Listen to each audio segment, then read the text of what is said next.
Hello and welcome to Owning the Narrative. I am Bulow.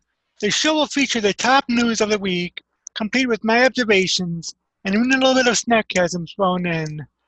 The top news stories will be taken from my morning news briefings that I write on the Rick Bulow New Media blog every weekday morning. If you go on to like what you see, smash that thumbs up button. And now, let's go right into the news. Former President Donald Trump's impeachment trial is slated to start tomorrow, and the House invitation to Trump had already just thrown a little wrinkle in it. I mentioned a little bit more about it in, in my video on Friday, but here's some more. This coming from rollcall.com. House invitation to Trump bans wrinkle to impeachment drama. Trump unlikely to start a trial or testify at trial due to start February 9. And this was posted on Thursday. House impeachment managers invited former President Donald Trump to testify under oath at his own Senate trial set to start Tuesday, an offer that would set up one of the nation's most dramatic political events ever and draw a huge national audience.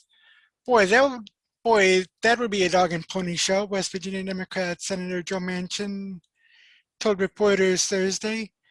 But for now, it seems unlikely to happen, and it seems just as unlikely to persuade any additional Republicans to convict Trump on a charge of incitement of insurrection.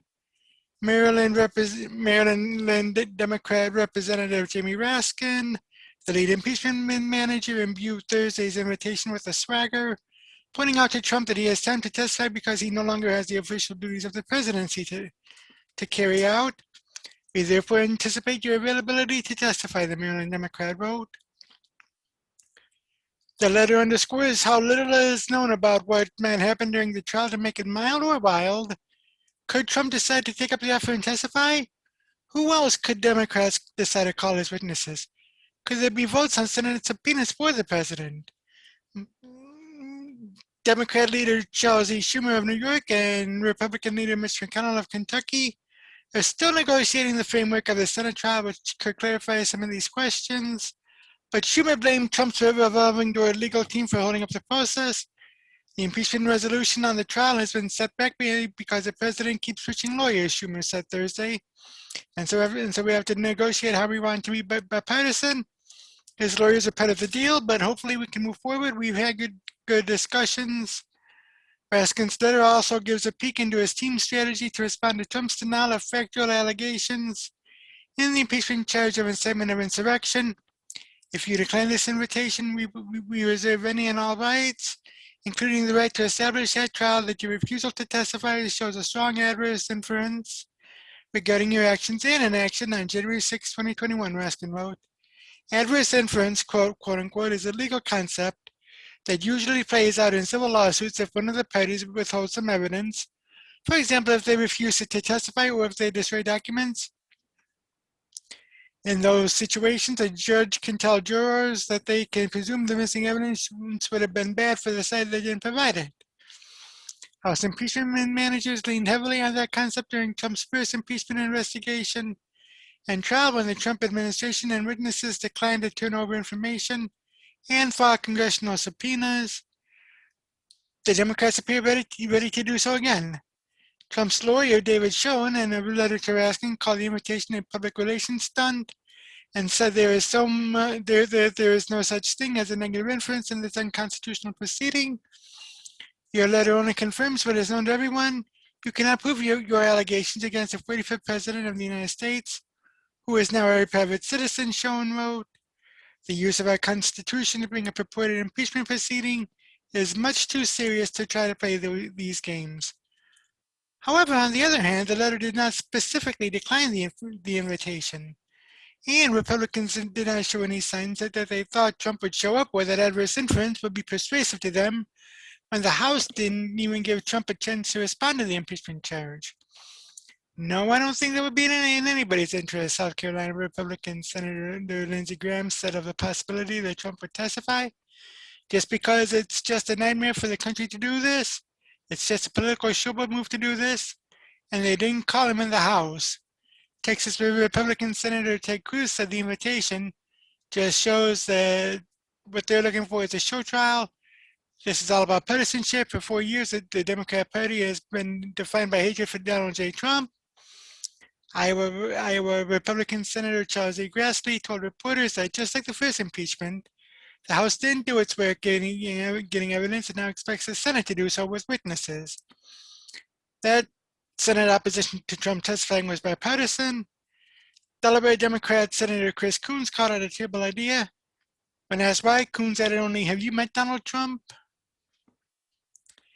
Now, my opinion, it'll be interesting to see if Trump does testify, whether it be by video or in person. And also, it'll be interesting to see just what witnesses, if any, do get brought up.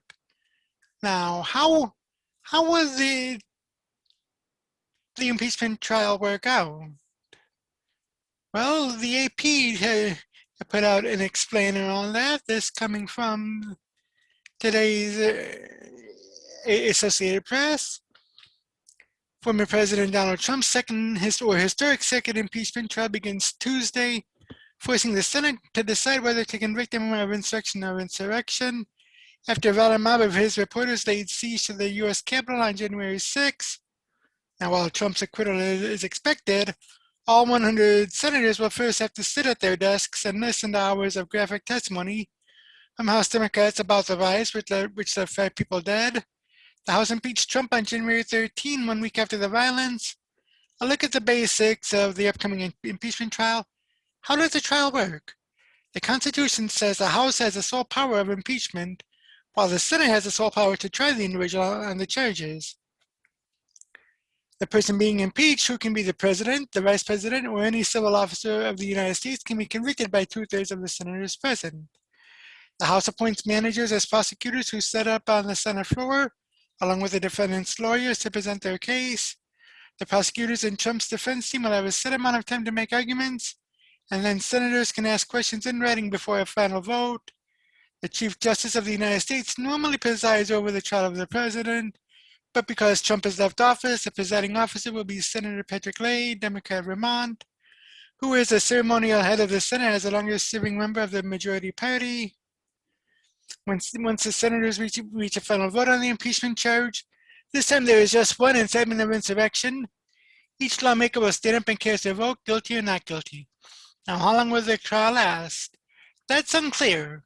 The Senate has to agree on the rules of the trial, and party leaders are still working out the details. Trump's first impeachment trial, in which he was acquitted on charges that he abused power by pressuring Ukraine to investigate now President Joe Biden, lasted almost 3 weeks. But this one is expected to be shorter, as is the case with less complicated, or as the case is less complicated, and the senators know many of the details already, having been in the Capitol during the insurrection.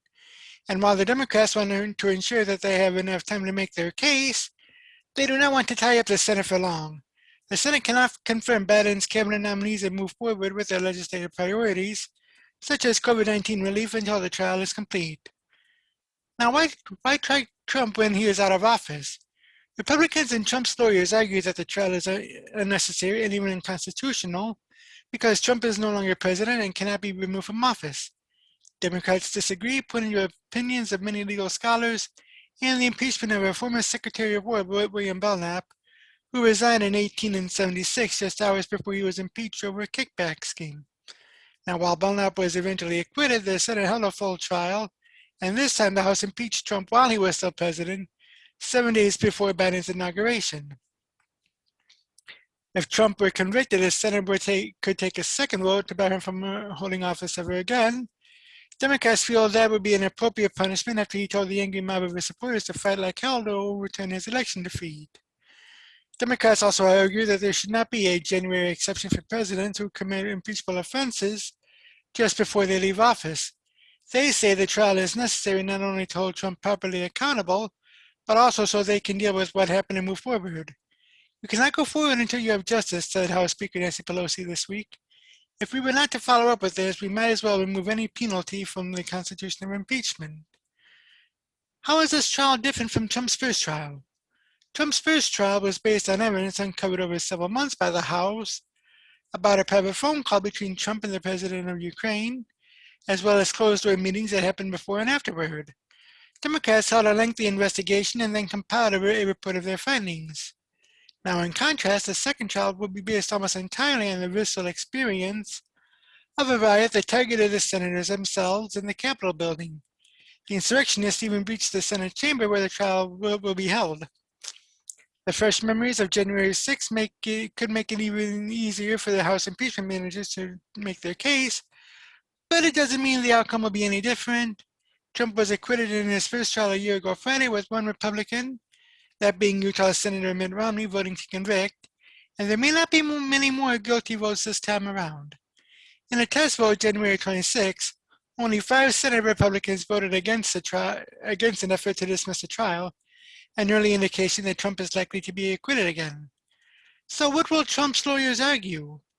Based on the constitutionality of the trial, Trump's lawyers say that he did not incite his supporters to violence and that he did nothing wrong. It is denied that President Trump ever endangered the security of the United States and its institutions of government. They wrote in a brief for the trial. It is denied that he threatened the integrity of the democratic system, interfered with the peaceful transition of power, and imperiled a co-equal branch government. Trump's lawyers also say he was protected by the First Amendment to express his belief that the election results were suspect. There was no widespread fraud in the election, as Trump claimed falsely over several months and again to his supporters just before the insurrection. Election officials across the country and even former Attorney General William Barr contradicted his claims, and dozens of legal challenges to the election put forth by Trump and his allies were dismissed. So what would acquittal mean for Trump? A second impeachment acquittal by the Senate would be a victory for Trump and would prove that he retains considerable sway over his party, despite his efforts to subvert democracy and might spread condemnation from his GOP colleagues after January 6. But still, acquittal may not be the end of attempts to hold him accountable. Senators Tim Kaine, Democrat of Virginia, and Susan Collins, Republican of Maine, voted a censure resolution after last month's vote made clear that Trump was unlikely to be convicted. Now, while they haven't said yet if they will push for a censure vote after the impeachment trial, Kaine said this week that the idea is still out there on the table and it may become a useful idea down the road. So that's what's going to happen beginning tomorrow at 1 p.m. I think that's what I had heard the Times say. And regardless, the Senate is set for an unprecedented trial, as is brought out by the Washington Examiner and Susan Ferricchio. The Senate on February 9 will take the unprecedented step of putting a former president on trial. Donald Trump, who left office on January 20th and now lives at his Mar-a-Lago resort in Palm Beach, Florida, faces an impeachment charge for inciting an insurrection that led to the deadly January 6th attack on the Capitol. It'll be the second time Trump goes on trial in the Senate. He was acquitted a year ago on 2 House impeachment charges or articles charging him with abuse of power and obstructing Congress. Senator Mitt Romney of Utah was the only Republican to join Democrats in the failed attempt to convict Trump last year. This time, more Republicans could vote to impeach him or to convict him. Senate Republicans expressed outrage at the Capitol attack by a mob of angry Trump supporters. They have blamed Trump for inciting the crowd when he repeated claims that the November election was fraudulently won by President Biden. But the number of Republicans willing to convict Trump will probably be far short of the 17 GOP lawmakers needed to convict. The way that I really looked at it is, it's in my opinion, we don't have the status, we don't have the jurisdiction in this case because he's a normal person again, said Senator Mike Rounds, a South Dakota Republican. He is not a president. Senator Patrick Leahy, a Vermont Democrat, will preside while also serving as juror. It's not clear whether Chief Justice John Roberts was asked to oversee the trial or decline an invitation. Republicans have said that Leahy's role underscores the legitimacy of putting a former president on trial in the Senate, which is not addressed in the Constitution. For Democrats, however, the motive is twofold. The party seeks to force Republicans to acquit Trump, whose post-presidency influence remains powerful among key voters and showcases Trump as a danger to the United States. On Thursday, head House impeachment manager Jamie Raskin, a Maryland Democrat, requested that Trump appear to testify in the Senate in person, citing a pretrial brief filed by Trump's legal team that denied the impeachment charge. 2 days ago, you filed an answer in which you denied many factual allegations set forth in the article of impeachment, Raskin wrote to Trump. You have thus attempted to put critical facts at issue, notwithstanding the clear and overwhelming evidence of your constitutional offense. In light of your disputing these factual allegations, I write to invite you to provide testimony under oath, either before or during the Senate impeachment trial, considering your conduct on January 6, 2021. Trump won't testify, his lawyers told media outlets on Thursday. Republicans scoffed at the invitation, calling it proof that the impeachment trial is political. The GOP contends that the House impeachment vote was rushed. There were no hearings and no witnesses before the January 13 vote, which passed with the support of all Democrats and 10 Republicans, including House GOP Conference Chairwoman Liz Cheney of Wyoming. It's just a nightmare for the country to do this, Senator Lindsey Graham, a South Carolina Republican, said of Raskin's request that Trump testify. It's just a political showboat move to do this, and they didn't even call him in the House. Even some Democrats opposed Trump testifying. I think it's a terrible idea, said Senator Chris Coons, a Delaware Democrat. Boy, that would be a dog and pony show, said Senator Joe Manchin, a West Virginia Democrat. Now, Democrats and Republicans have yet to secure a deal on the trial's length or whether to call witnesses. A lengthy trial threatens to impede the new Biden administration's agenda, which aims to pass a new round of coronavirus aid and other key legislation. Trump's 2020 impeachment trial lasted 3 weeks. No new witnesses were called after GOP senators defeated a new testimony motion, citing an extensive hearing process in the House. This time, the chief eyewitnesses were the senators who had to evacuate from the Senate chamber as angry protesters pushed their way into the Capitol. Some of them ended up in the well of the Senate. We were all witnesses to the events that day when a group of insurrectionists, white supremacists, and domestic terrorists fed a cavalcade of lies about the legitimacy of the American elections by the former president, invaded and desecrated the sacred temple of democracy with the intention of denying the counting of the electoral vote count, the final act in certifying the former president's defeat, said Senate Democrat leader Chuck Schumer of New York. Now, like I said, it's going to be interesting to see just what happens come tomorrow. But as Senator Rand Paul had said,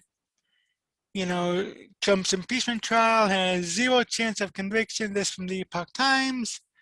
Republican Senator Rand Paul of Kentucky said the looming impeachment trial of former President Donald Trump has virtually no chance of success. If we're going to criminalize speech and somehow impeach everybody who says go fight for your voice is heard, we really ought to impeach Chuck Schumer then, Paul told Fox News on Sunday, echoing arguments that he made last month during a procedural vote against holding the trial. 45 Republican senators voted against holding the trial, strongly suggesting that the former president will not be convicted. The Senate requires at least 67 votes to convict the president during an impeachment trial, while the House only needs a simple majority. Meanwhile, any GOP senator who joins Democrats in voting to convict will likely face intense blowback from their constituents and local Republican Party chapters. Paul noted that under the same standard posited by Democrats, Senate Democrat leader Chuck Schumer of New York should be impeached. The Kentucky Republican said Schumer went to the Supreme Court, stood in front of the Supreme Court, and said specifically, "Hey Gorsuch, hey Kavanaugh, you've won Lisa will win, and now you're going to pay the price." This inflammatory rhetoric, the violent rhetoric of Chuck Schumer, was so bad that the Chief Justice, who rarely says anything publicly, immediately said that this kind of language is dangerous as the mob tried to invade the Supreme Court. Paul continued to say the Epoch Times has reached out to Schumer's office for comment. Previously, Paul raised red flags about going forward with the Senate trial because Trump no longer holds office, and argued that the former president's comments to supporters on January 6th are protected under the First Amendment. People are going to have to judge for themselves. Are we going to potentially prosecute people for political speech? Paul said in the interview. The House last month impeached Trump for allegedly inciting an insurrection. Trump and his lawyers have said that he did not call on supporters to commit violent acts. In his speech on January 6, Trump called on reporters to peacefully and patriotically make their voices heard during the joint session of Congress. Later, he called on them to go home in peace, but House Impeachment Manager Representative Jamie Raskin, Democrat of Maryland, and other Democrats alleged that after months of spending his big lie that he won the landslide victory in the 2020 election, leading up to and on January 6, 2021, President Trump summoned, assembled, and incited a violent mob that attacked the Capitol, cost the lives of 3 police officers and 4 other people, threatened the Vice President and Congress, and successfully halted the counting of the Electoral College vote. Now, unlike the first impeachment effort, Supreme Court Justice John Roberts will not testify over the Senate's second Trump impeachment trial, with Democrats instead opting to use Senate President pro tempore Patrick Leahy, Democrat of Vermont. Republicans in the upper chamber have raised concerns about whether the trial is legitimate. Because Roberts is not presiding, Paul argued that it is a strong signal to all of us that this was going to be a partisan hearing with a Democrat in the chair who's already voted for impeachment. And Roberts has not made a public comment about the decision. The Constitution says that the Chief Justice presides for a sitting president, so it was up to John Roberts whether he wanted to preside with the president who is no longer sitting, Trump, and he doesn't want to do it. Schumer announced in January. Schumer also asserted that it is constitutional to try a former president in an impeachment trial. Schumer, who has said that the trial is designed to prevent Trump from holding office again, described the claim that the trial is unconstitutional as a fringe legal theory. It defies precedent and common sense, he said in remarks on the Senate floor. The theory that the Senate cannot try former officials would amount to a constitutional get-out-of-jail-free card for any president. Schumer also told the Senate.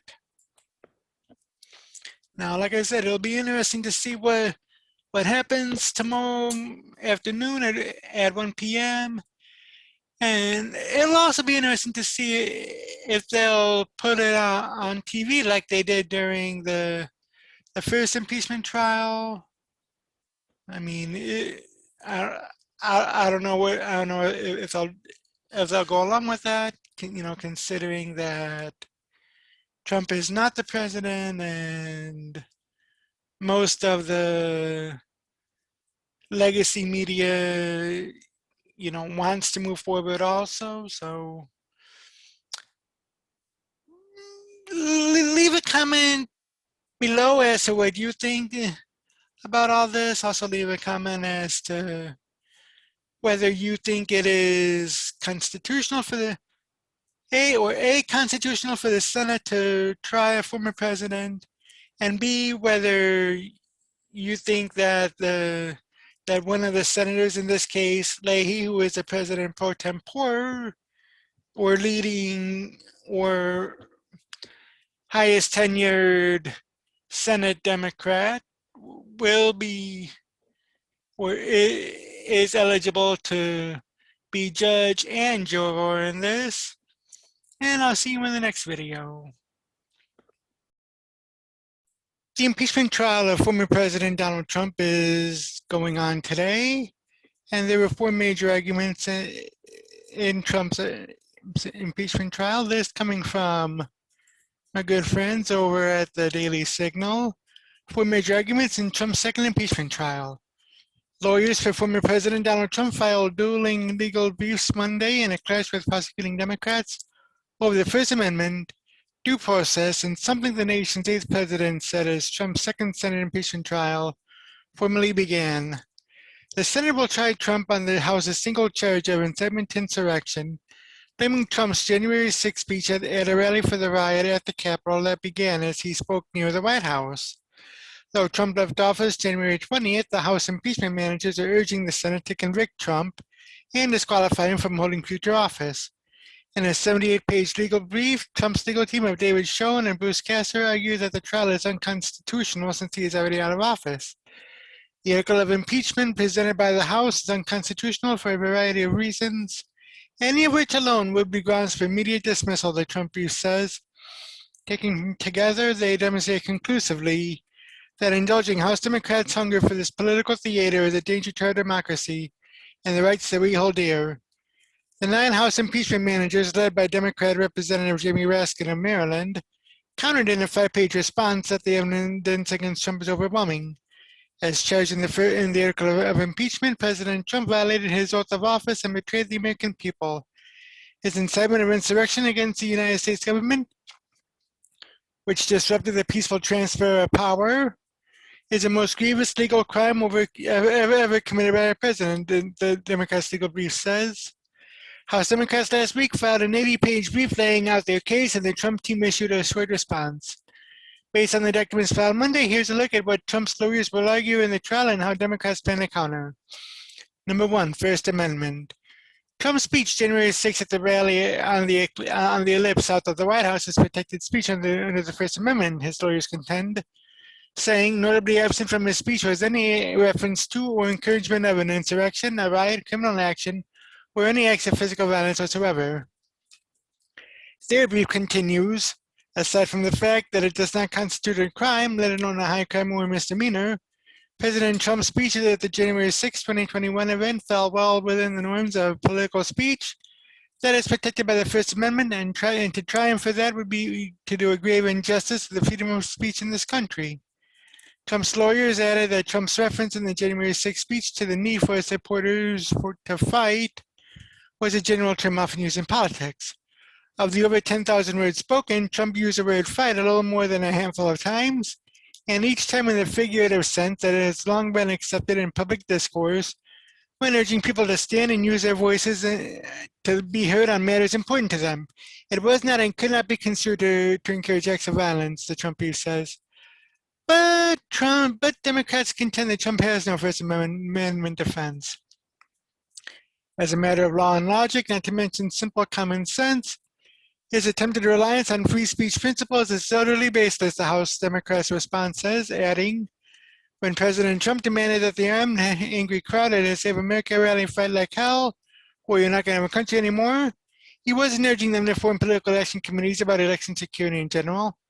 Also, to be clear, this is not a case about protected speech. The House did not impeach President Trump because he expressed an unpopular political opinion. It impeached him because he willfully incited violent insurrection against the government.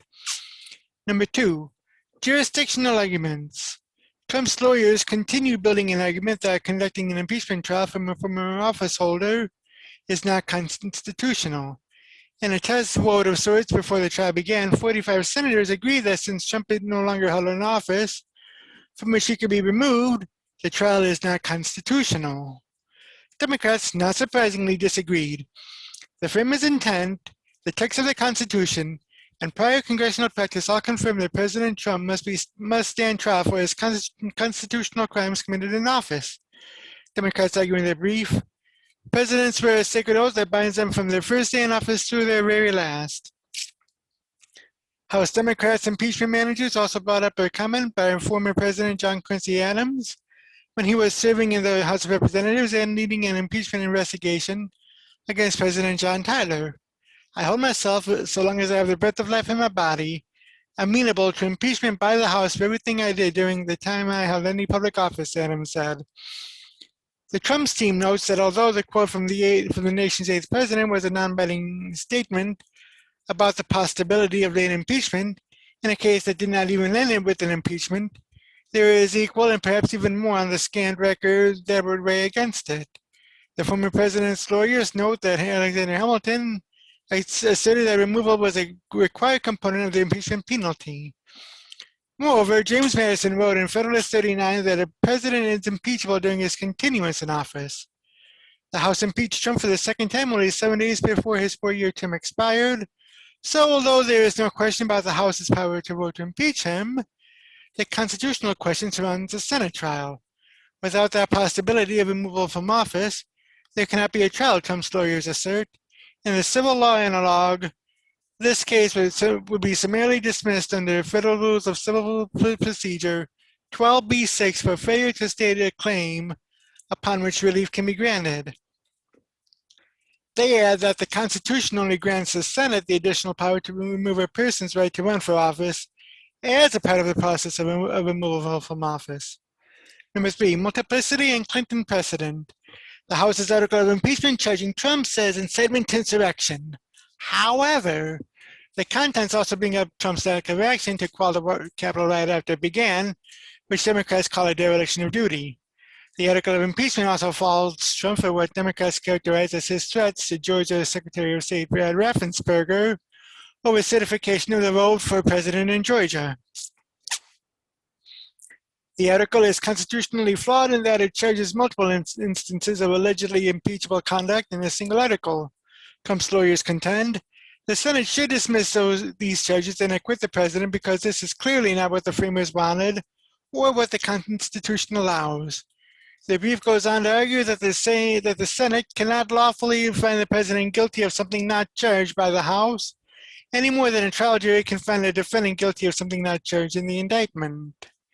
The House impeachment managers, in their brief, contend that there is already impeachment precedent from 1998 in the case of President Bill Clinton, who the House impeached for perjury and obstruction of office. The article of impeachment charges that President Trump engaged in high crimes and misdemeanors by inciting violence against the government of the United States. It then describes a single course of conduct constituting the incitement of insurrection.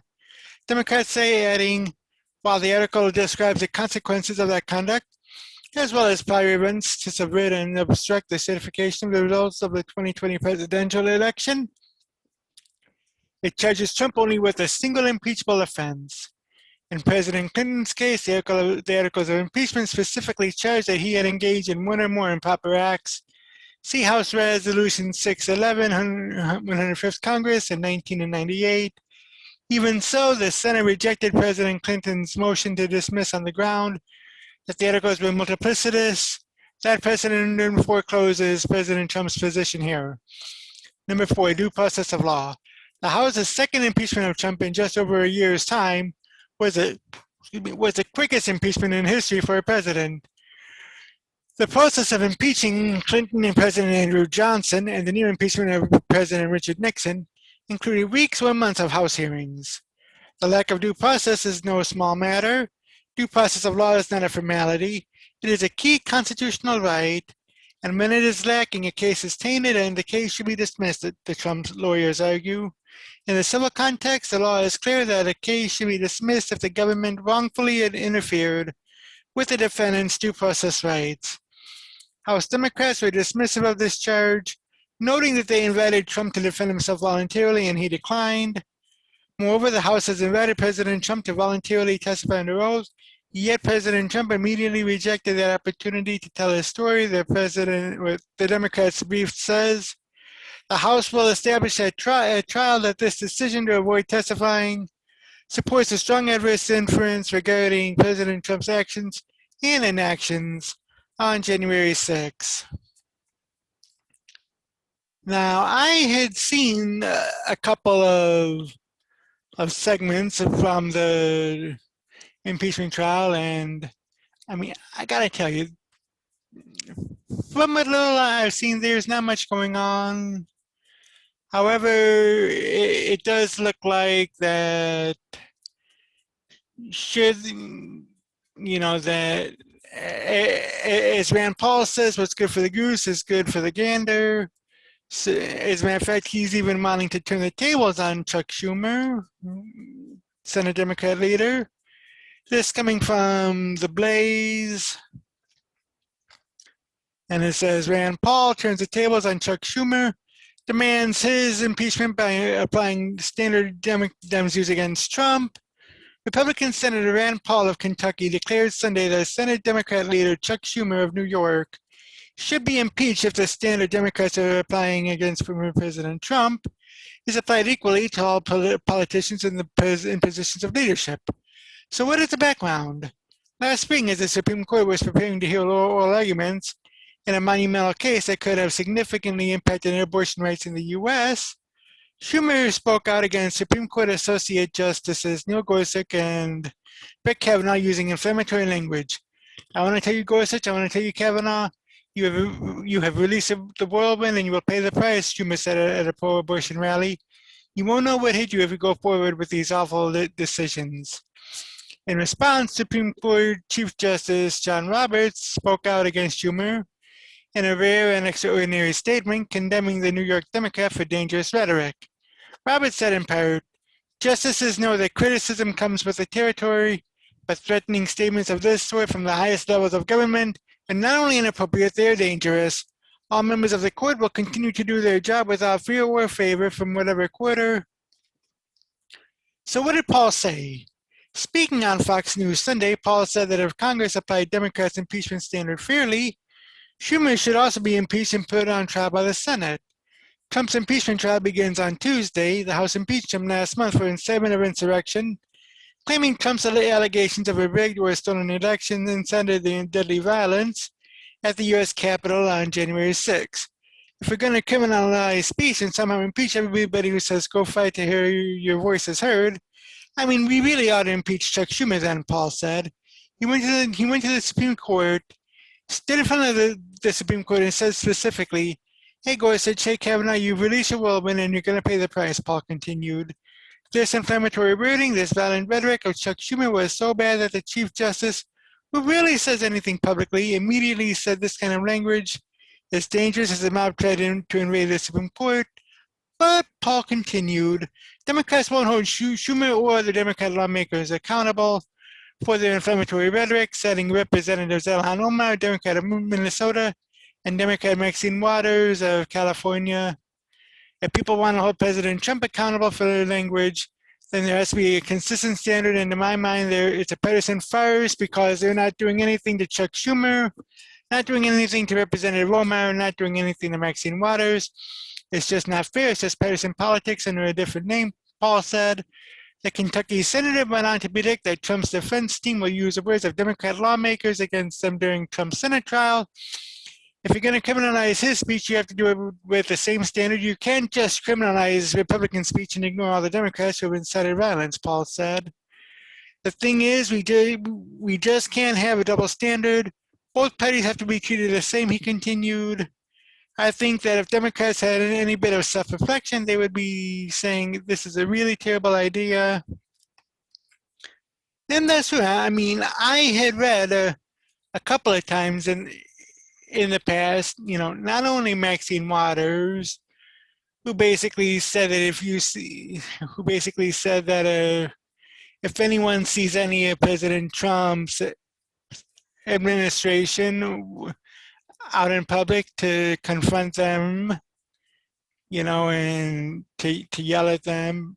I think I had heard one of them say get physical with them, and of course we had seen it, with a couple of the of Trump's administration officials actually being kicked out of restaurants or barred from even going to restaurants. I mean, so just have the same thing right across the board. Otherwise you're just debasing the whole Constitution and First Amendment. And speaking of debasing the Constitution, there's this article from American Thinker, which shows why Chief Justice Roberts is not presiding over Trump's impeachment trial. As Donald Trump's second impeachment trial begins today, not enough attention has been paid to the fact that Chief Justice Roberts will not be presiding. Senate Democrat Richard Blumenthal, a lawyer, former federal prosecutor, and member of the Judiciary Committee, believes that the Chief Justice should preside. Elizabeth Warren adopts the far more aggressive position that the Chief Justice must preside as part of his constitutional duty. For good measure, she adds, I cannot imagine why a Supreme Court Justice would not do his duty. Senate Democrat leader Chuck Schumer presents yet a third constitutional argument.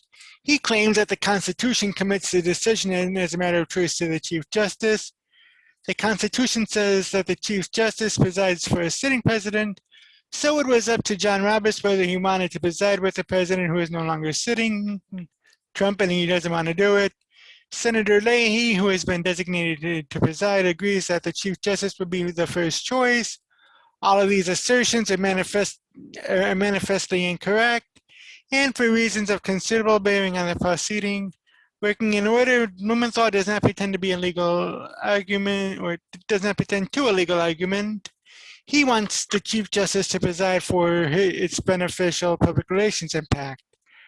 The world's greatest deliberative body merits better than this, especially given Blumenthal's senior status on the Judiciary Committee of all things. One presents a claim shared by exactly no one.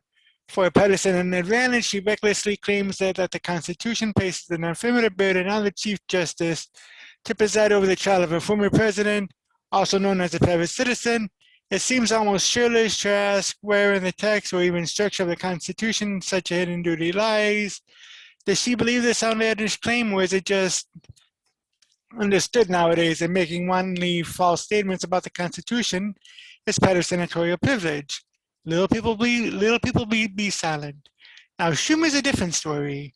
His statement is the reason people despise the oiliness of politicians, saying that enough to sound reasonable for one more than it ends. Schumer intimates that he directly contacted Roberts and was told by Roberts that he would not preside. Schumer's office conveniently won't confirm or deny, and right on cue, the headlines read, Roberts says they want to preside over Trump's second impeachment trial, Schumer. In matters of the Constitution, not wanting to preside is a world apart from not presiding. Schumer's construction is remarkably self-serving. It sets forth as true that the Chief Justice believes he could preside, so it was up to John Roberts whether he wanted to preside, but for reasons unknown, chooses not to. He doesn't want to do it. That places the onus for not presiding on the Chief Justice, and not so incidentally adds a veneer of constitutionality to the proceeding. Choosing not to preside, it directly implies that he could preside. These are serial untruths. The Supreme Court's position is crystal clear. It has no comment on the absence of Justice Roberts from the second impeachment trial. No comment means far more than it seems. It precludes any assertion that Roberts was ever formally requested to preside. Absent the request, no claim can be made, a la Schumer's strategically misleading statement that Justice Roberts chose not to preside. But that is nothing compared to the constitutional violence at work. Justice Roberts is not presiding in the second impeachment trial of Donald Trump because he has no constitutional authority to preside. It is not a choice. Likewise, the Chief Justice presides over the impeachment trial of the president, not by choice, but by constitutional mandate. He must preside. These are flip sides of the same coin. With the sole exception of presiding over the trial of the president, the judiciary cannot and does not have any role in Congress. The Constitution is built on the scaffolding of separation of powers. Consider in this context whether the Chief Justice, while presiding over an actual trial of the president, can supply the deciding vote in the event of a 50-50 deadlock. Chief Justice Roberts was directly asked this question during the first impeachment trial of President Trump. His response was succinct. I think it would be inappropriate for me, an unelected official from a different branch of government, to assert the power to change that result a tie so that the motion would succeed. Law professor Ann Althouse has cut to the essence of the constitutional problem created by the Democrats' theatrics. If the Chief Justice is permitted, then he is required. If the Chief Justice is required, then what he is about to do, preside over the trial as a second choice option, is not a duty. Taking on a role that is not yours under the Constitution is an abuse of power. Invoking the constitutional power to remove a president from office is the most solemn act that can be exercised in our democratic republic, which accounts for its rarity in American history. By transforming the role of the Chief Justice into an impeachment choice, rather than the clear-cut duty to preside only for the trial of a sitting president, Senate Democrats have abandoned the pretense to adhering to their constitutional duty. It's obvious why they're standing so hard. Having Senator Leahy preside looks partisan because it is partisan. No one believes he will preside without having predetermined Trump's guilt. More problematically, Roberts' response strongly supports, but does not conclusively prove, that under the Constitution there is no authority to impeach and try a private citizen, including a former president. Now, what is unarguable is that the means that the Democrats have chosen to proceed, arguing for the voluntary participation of the Chief Justice in a Senate trial of a former president, is itself an abuse on the Constitution. By their own argument, second choice Leahy is usurping the role assigned by the Constitution to the Chief Justice. Alternatively, the Chief Justice has no authority to preside because the president is not being impeached, and therefore the Senate lacks the power to proceed. It is one or the other, and neither works. Now, in the 18th century, it became common practice to debase currency by clipping the circumference of gold and silver coins. What we're witnessing today is a comparable debasement of the Constitution, where the sole actual intent is, by any means necessary, to impact the 2024 election. Even rabid Trump haters ought to recognize that impeaching and trying the president voted out of office in the absence of the Chief Justice is the wrong way to win an election. We as citizens are left poorer.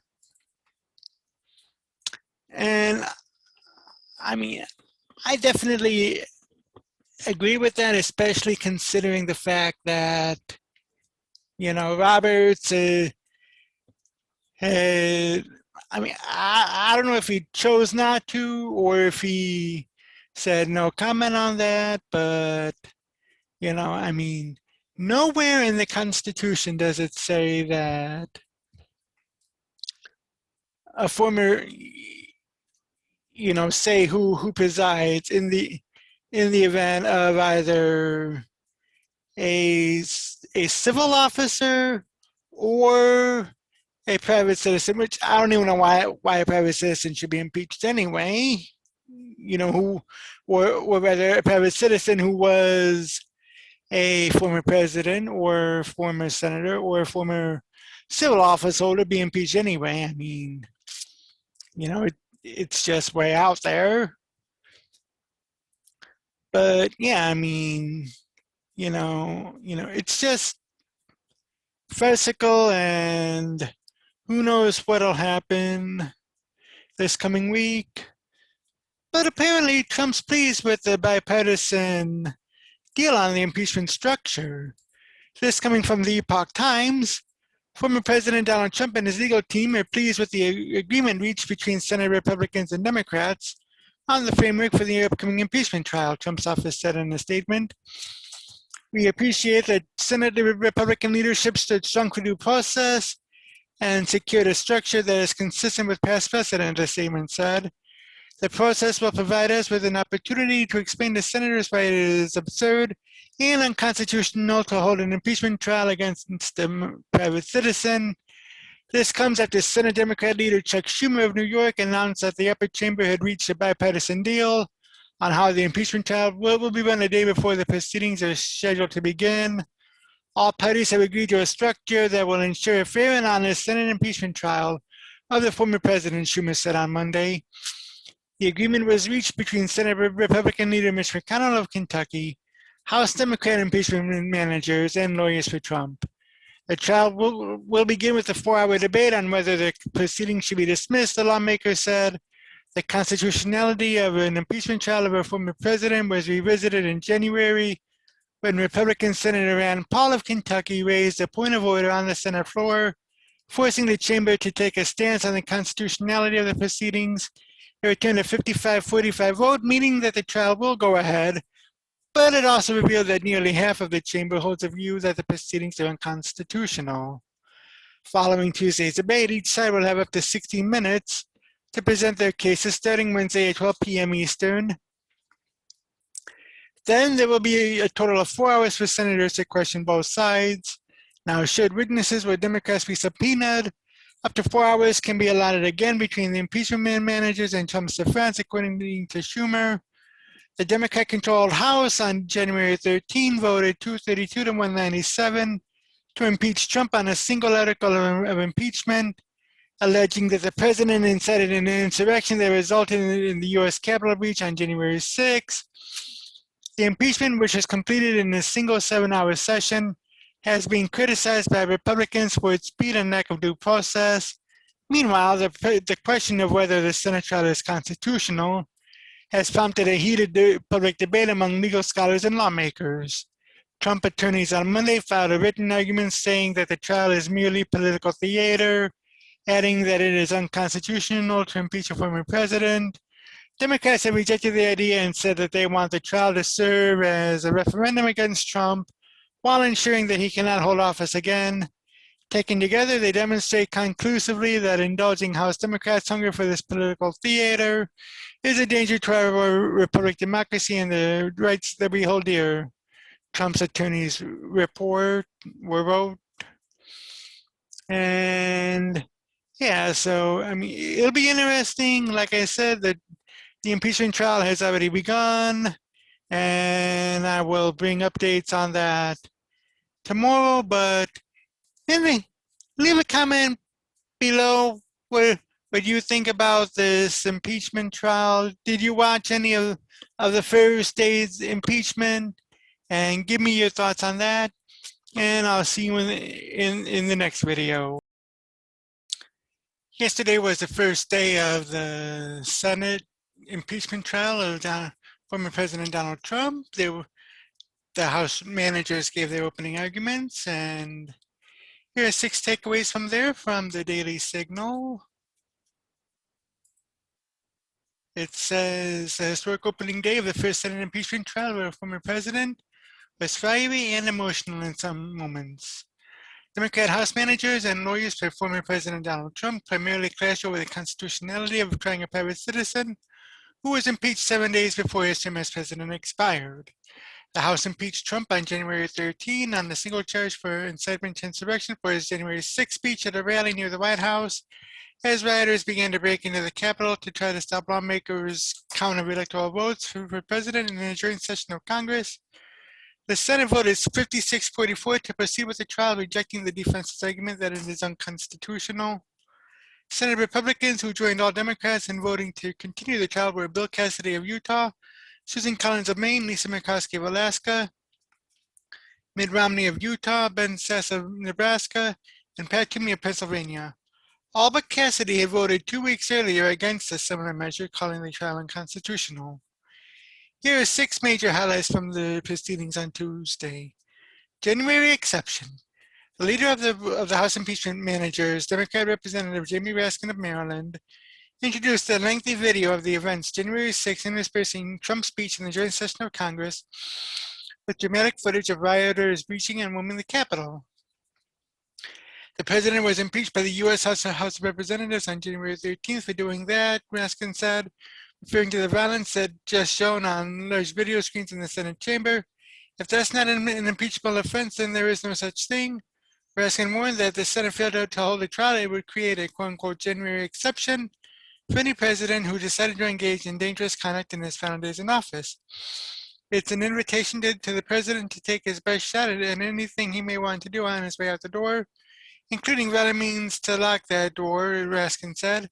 But Trump's lawyer, Bruce Castor, argued that the Constitution clearly says a former office holder can be criminally liable, so he said that the notion of a January amnesty is nonsense. A high crime is a felony and a misdemeanor is a misdemeanor, Castor said, referring to the Constitution's stated reasons a president may be impeached and adding, the words haven't changed that much over time. If he's out of office, you go and arrest him. So there is no opportunity where the President of the United States can run rampant in January at the end of his term and just go away scot-free. The Department of Justice does know what to do with such people. Now, so far, I've not seen any activity in that direction.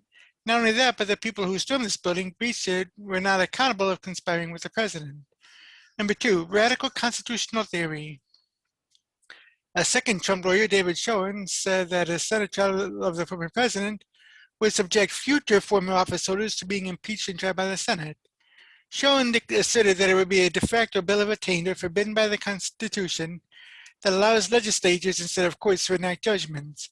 An impeachment trial of a private citizen, Trump, held before the Senate would be nothing more nor less than the trial of a private citizen by a legislative body, Schoen said. Now let's be perfectly clear. If you vote to proceed with this impeachment trial, future senators will recognize that you brought into a radical constitutional theory that departs clearly from the language of the Constitution itself. Schoen said that the House's article of impeachment should be treated as a nullity and dismissed based on the total lack of due process in the House. One reason you must send this message here and now is because of the complete lack of due process that brought this article of impeachment before this body, he told senators. God forbid we should ever lower our vigilance to the principle of due process. Number 3, Blount and Belknap. Democrat Representative Joe Neguse of Colorado, one of the 9 House impeachment managers, brought up 2 officials who were impeached by the House after they left office. In 1876, War Secretary William Belknap resigned to avoid impeachment in a corruption scandal. However, the House opted to impeach Belknap anyway. After intense debate, the Senate held a trial. Belknap made the exact same argument that President Trump is making today, that you all last jurisdiction, Neguse said in the Senate chamber. Many senators were outraged by that argument, Now, in the case of Belknap, the Senate voted 37 to 29 that it had jurisdiction to try him. The Senate later acquitted Belknap after only a majority of senators, not the 2/3 required, were voted to convict him. Of the 25 senators who voted against conviction, 22 said they believed he was guilty but voted to acquit because of a lack of jurisdiction.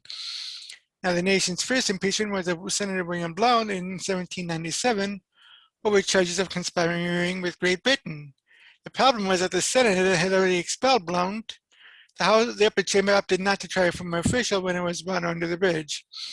However, Neguse's point seemed to be that Blount didn't argue that he wasn't subject to a Senate trial because he was a former official. Number 4, disqualifying Trump from future run. Castor focused on the point of the trial, which he said was gaining a guilty verdict to disqualify Trump from running for office in the future. We're really here because the majority of the House of Representatives does not want to face Donald Trump as a political rival in the future, Castor argued. In continuing his argument that voters should be able to make their own decisions, the lawyer for the former president seemed actually to go against the argument that his client has made since the January 3rd election, that his Democrat challenger Joe Biden won. The American people just spoke and they just changed administrations, Castor said.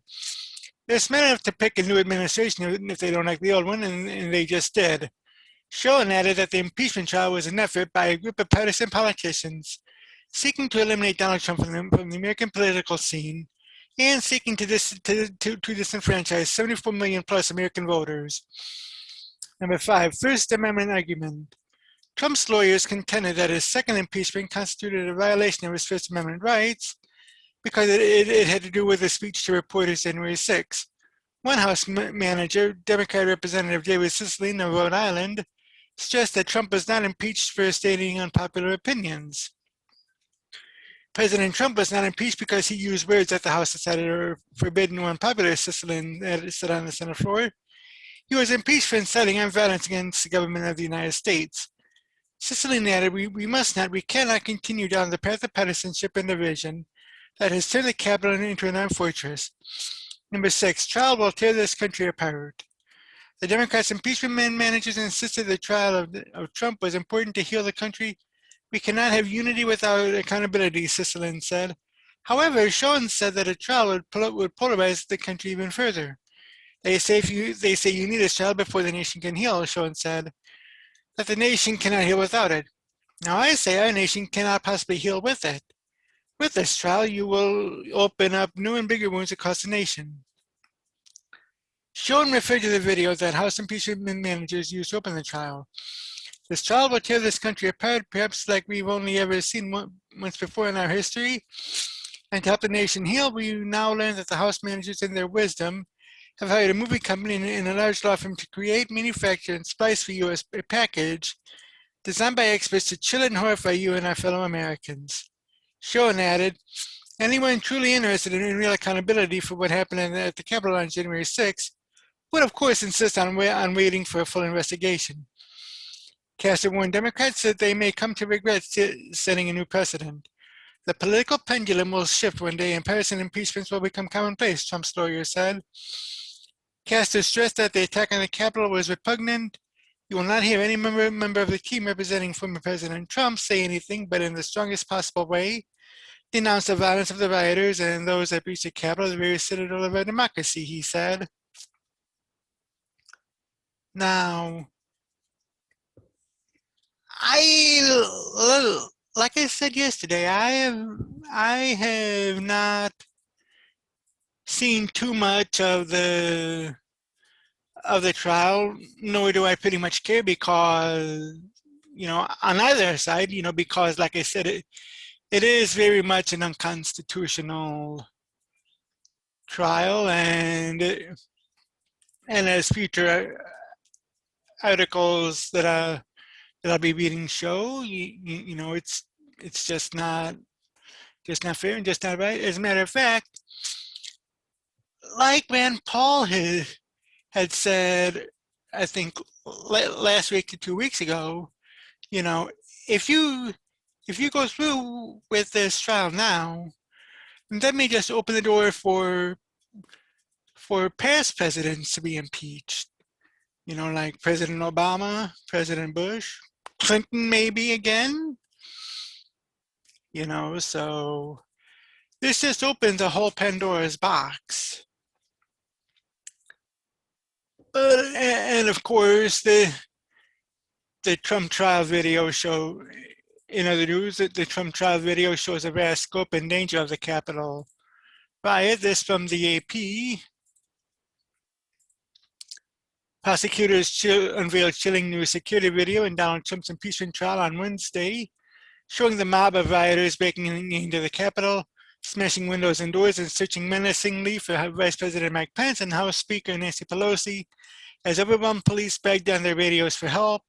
In the previously unreleased recordings, the House prosecutors displayed gripping scenes of how close the rioters were to the country leaders. One in the hall chanting "Hang Mike Pence," some equipped with combat gear. Outside, the mob had set up a makeshift gallows. Videos of the scene have been circulating since the day of the riot.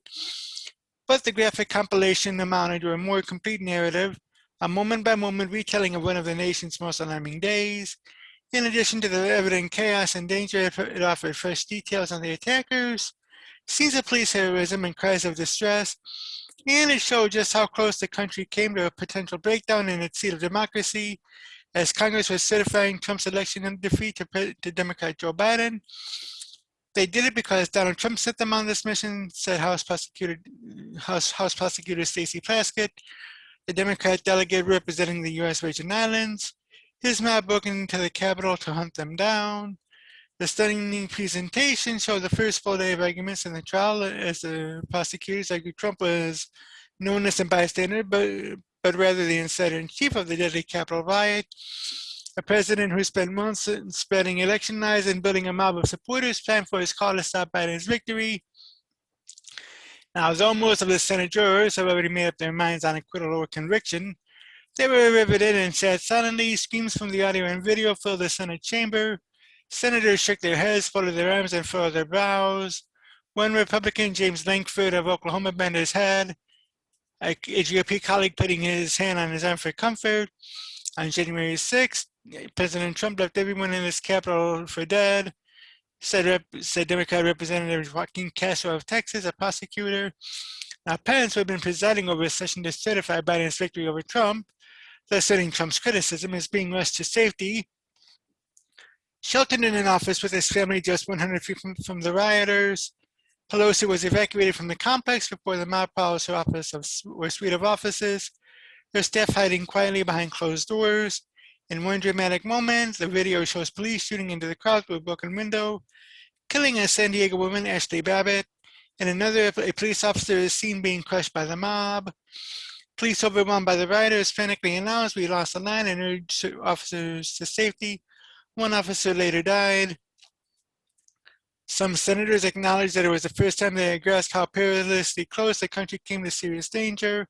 When you see all the pieces come together, just the total awareness of that, the enormity of this threat, not just to us as people, as lawmakers, but the threat to the institution and what Congress represents, it's disturbing, said Republican Senator Lisa Murkowski of Alaska, greatly disturbing. Trump is the first president to face an impeachment trial after leaving office, and the first to be twice impeached. He is charged with incitement of insurrection, though through fiery words, his defense lawyers say protected by the Constitution's First Amendment and just figures of speech. The House Democrats showed piles of evidence from the former president himself, hundreds of Trump tweets and comments that culminated in his January 6th rally cry to go to the Capitol and fight like hell to overturn his defeat. Trump then did nothing to stem the violence and marched with glee, they said, as the mob ransacked the iconic building. To us, it may have felt like chaos and madness, but there was method to the madness that day, said Democrat Representative Jamie Raskin of Maryland, the lead prosecutor, who pointed to Trump as the instigator. And when his mob overran and occupied the Senate and attacked the House and assaulted law enforcement, he watched it on TV like a reality show. He reveled in it. In one scene, a Capitol police officer redirects Republican Senator Mitt Romney of Utah down a hallway to avoid the mob. It was the same officer, Eugene Goodman, who has been praised as a hero for having lured rioters away from the Senate doors. "It tears at your head and brings tears to your eyes," Romney said after watching the video. He said he didn't realize how close he'd been to danger. Today's proceedings unfolded after Tuesday's emotional start that left the former president fuming when his attorneys delivered a meandering defense and failed to halt the trial on constitutional grounds. Some allies called for yet another shakeup to his legal team. The prosecutors are arguing that Trump's words were part of the big lie, his relentless efforts to sow doubts about the election results, revving up his followers to stop the steal even though there was no evidence of substantial fraud. Trump knew very well what would happen when he took the microphone at the outdoor White House rally that day. As Congress gathered to certify Biden's win, said Democrat Representative Joe Neguse of Colorado, another impeachment manager. This was not just a speech, he said. Security remained extremely tight Wednesday at the Capitol, fenced off and patrolled by National Guard troops. White House Press Secretary Jen Psaki has said Biden would not be watching the trial. The difficulty facing Trump's defenders become apparent at the start as they lean on the process of the trial rather than the substance of the case against him. They said the Constitution does not allow impeachment at this late date, even after he has left the White House. Now, even though the Senate rejected that argument in Tuesday's vote to proceed, the legal issue could resonate with Republicans eager to acquit Trump without being seen as condoning his behavior. Defense lawyer Bruce Castor encouraged senators on Tuesday to be cool-headed as they assessed the arguments. A frustrated Trump revived his demands for his lawyers to focus on his unsupported claims of voter fraud, specifically calling former White House aide Peter Navarro, who told the AP in an interview that he agreed. He is calling on Trump to fire his legal team. If he doesn't make a course correction here, he's going to lose the Super Bowl, Navarro said. A reference to public opinion, not the unlikely possibility of conviction. Now, while 6 Republicans joined with Democrats to vote to proceed with the trial, the 56-44 vote was far from the 2/3 threshold of 67 votes that would be needed for conviction. Minds did not seem to be changing even after seeing the graphic video. Republican Senator Ted Cruz of Texas, who was among those leading the effort to challenge the Electoral College tally, said, "The president's rhetoric is at times overheated, but this is not a referendum on whether you agree with everything the president says or tweets."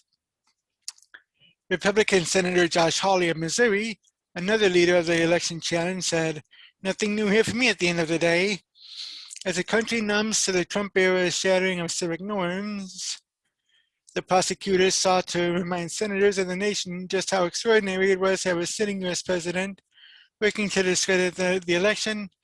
As far back as spring and summer, Trump was spreading false claims about the election and refusing to commit to the peaceful transfer of power once it was over," they said. Trump's second impeachment trial is expected to diverge from the lengthy, complicated affair of a year ago. In that case, Trump was charged with having privately pressured Ukraine to dig up dirt on Biden. Then a Democrat rival for the presidency. The second trial could be over in half that time. And I mean, I think, I think probably by about this time next week, it'll definitely be over with. Who knows what'll happen. But this from the Epoch Times, trial authorization vote signals that the Senate will acquit Trump. 44 senators voted against proceeding with the trial against former President Donald Trump, the clearest signal yet that the Senate will ultimately acquit the president of the impeachment charge against him for a second time. 3 Republican senators signaled on Tuesday that the vote is a barometer for how many senators will vote to acquit the president when the trial is over. I gotta believe that it's going to be highly unlikely that there will be anywhere near enough for conviction. Republican Senator Kevin Cramer of North Dakota said, according to The Hill, "It takes some mental gymnastics to on the one hand, consider this to be an unconstitutional action, but on the other hand, to consider conviction as a part of it. Senator Josh Hawley, Republican of Missouri, said he would be very surprised if any Republicans changed their minds during the trial. If you feel that you have no authority, then you can't go on and say, well, we have no authority, but I guess I'll go ahead and convict anyway, Hawley said, according to The Hill. I would be surprised if many or any of these people change their minds on the underlying question of whether or not to oppose a penalty or not. Republican Senator Mike Braun of Indiana said the Tuesday vote was a predictor for the ultimate outcome.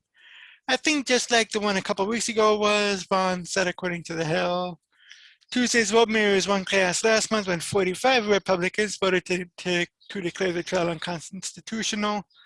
House Democrats, joined by 10 Republicans, voted on January 13 to impeach Trump on a single charge of inciting an insurrection, alleging that the president directed the mob which reached the Capitol on January 6. Trump denies the charges, and in a speech given on the day of the Capitol breach, the president told supporters to peacefully and patriotically make their voices heard. I'm going to vote like I voted the other day through the trial. I don't think it's constitutional. I don't think we should be doing it. Republican Senator Roy Blunt of Missouri said, according to The Hill. The impeachment managers and Trump's attorneys spent roughly 4 hours on Tuesday persuading the senators on whether the trial is constitutional.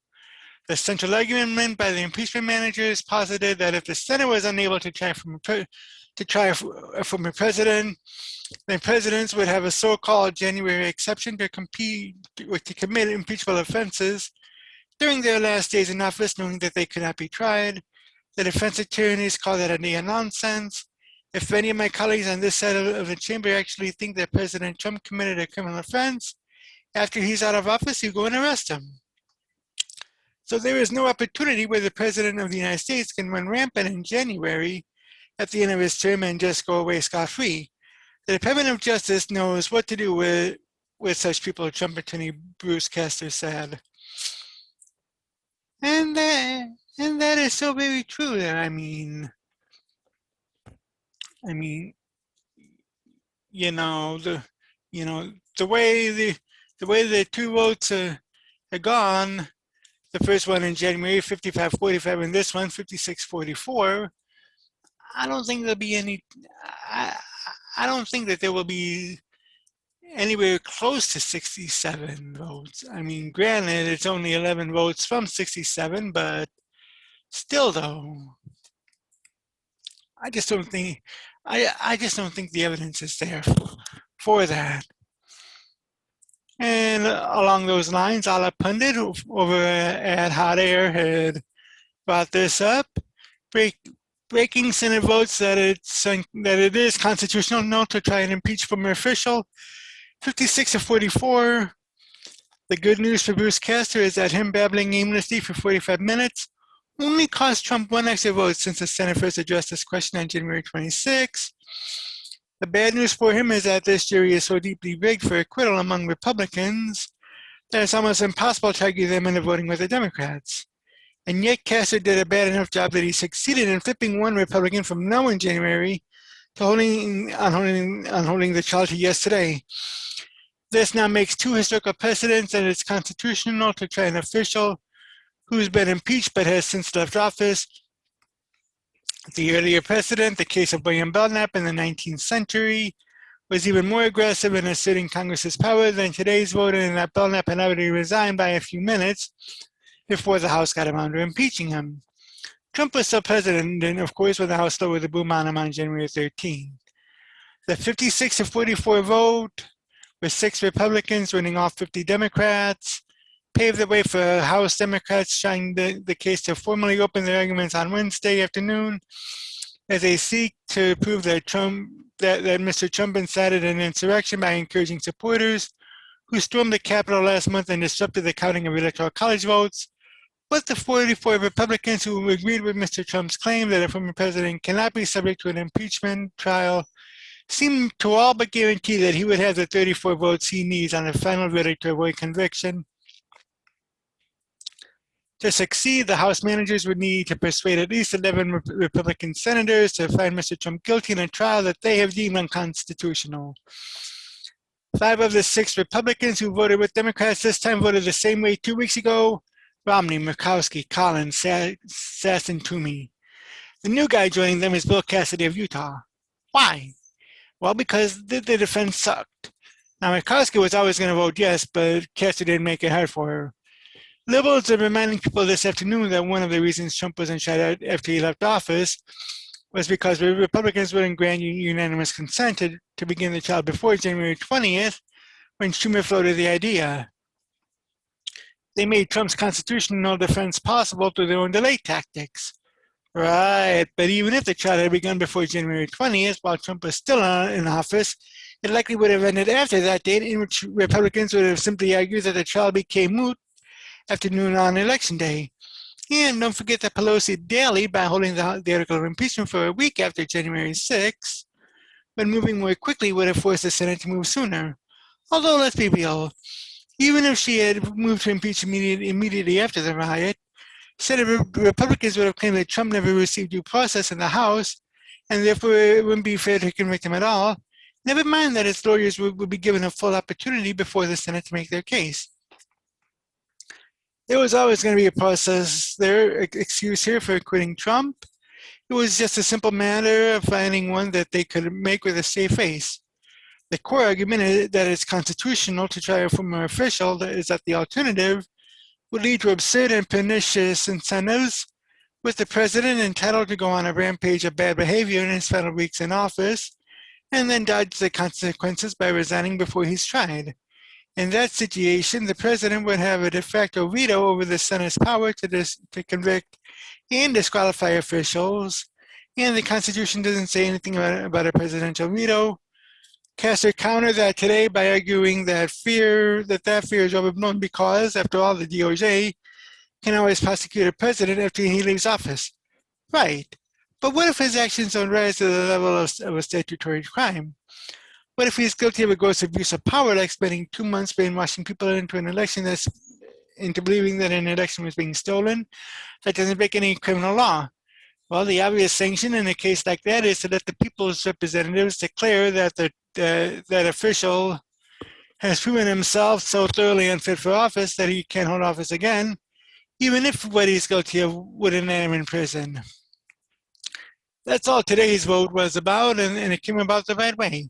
That future presidents tempted to abuse their powers in the final weeks below, beware, I'll leave you with the point below, which is correct. Once the threshold question of jurisdiction is settled, the jury is supposed to render a verdict based on the facts, not based on their personal opinions of whether the jurisdictional issue was properly decided. But presidents aren't going to give up their constitutional fig leaf for acquitting Trump. Exit question. Is Cassidy's vote on whether to convict Trump now in play? Given that he represents a very red state, I'm guessing no. He's going to wimp out just like Mitch McConnell, who was supposedly pleased at seeing Trump impeached did today. And that's that. Now, like I said, we'll find out today and tomorrow when the House managers give their arguments. Then Friday and Saturday, or at least Friday, maybe Saturday. I don't know what the schedule is at the moment, but the Senate, but Trump's lawyers will plead their case for 8 hours a day. Then I believe Sunday or Tuesday is when the senators begin to ask their questions. And let me just go on record and say this. I said it last time, I'll say it again today. The Senate pro tempore right now, Pat Leahy, should either recuse himself as a juror from voting, recuse himself as a judge, which now seems highly doubtful, or just vote present or not vote at all when his name comes up. That's just my opinion, and I'll get more into that throughout this time. But leave a comment below what do you think about the first day of the trial?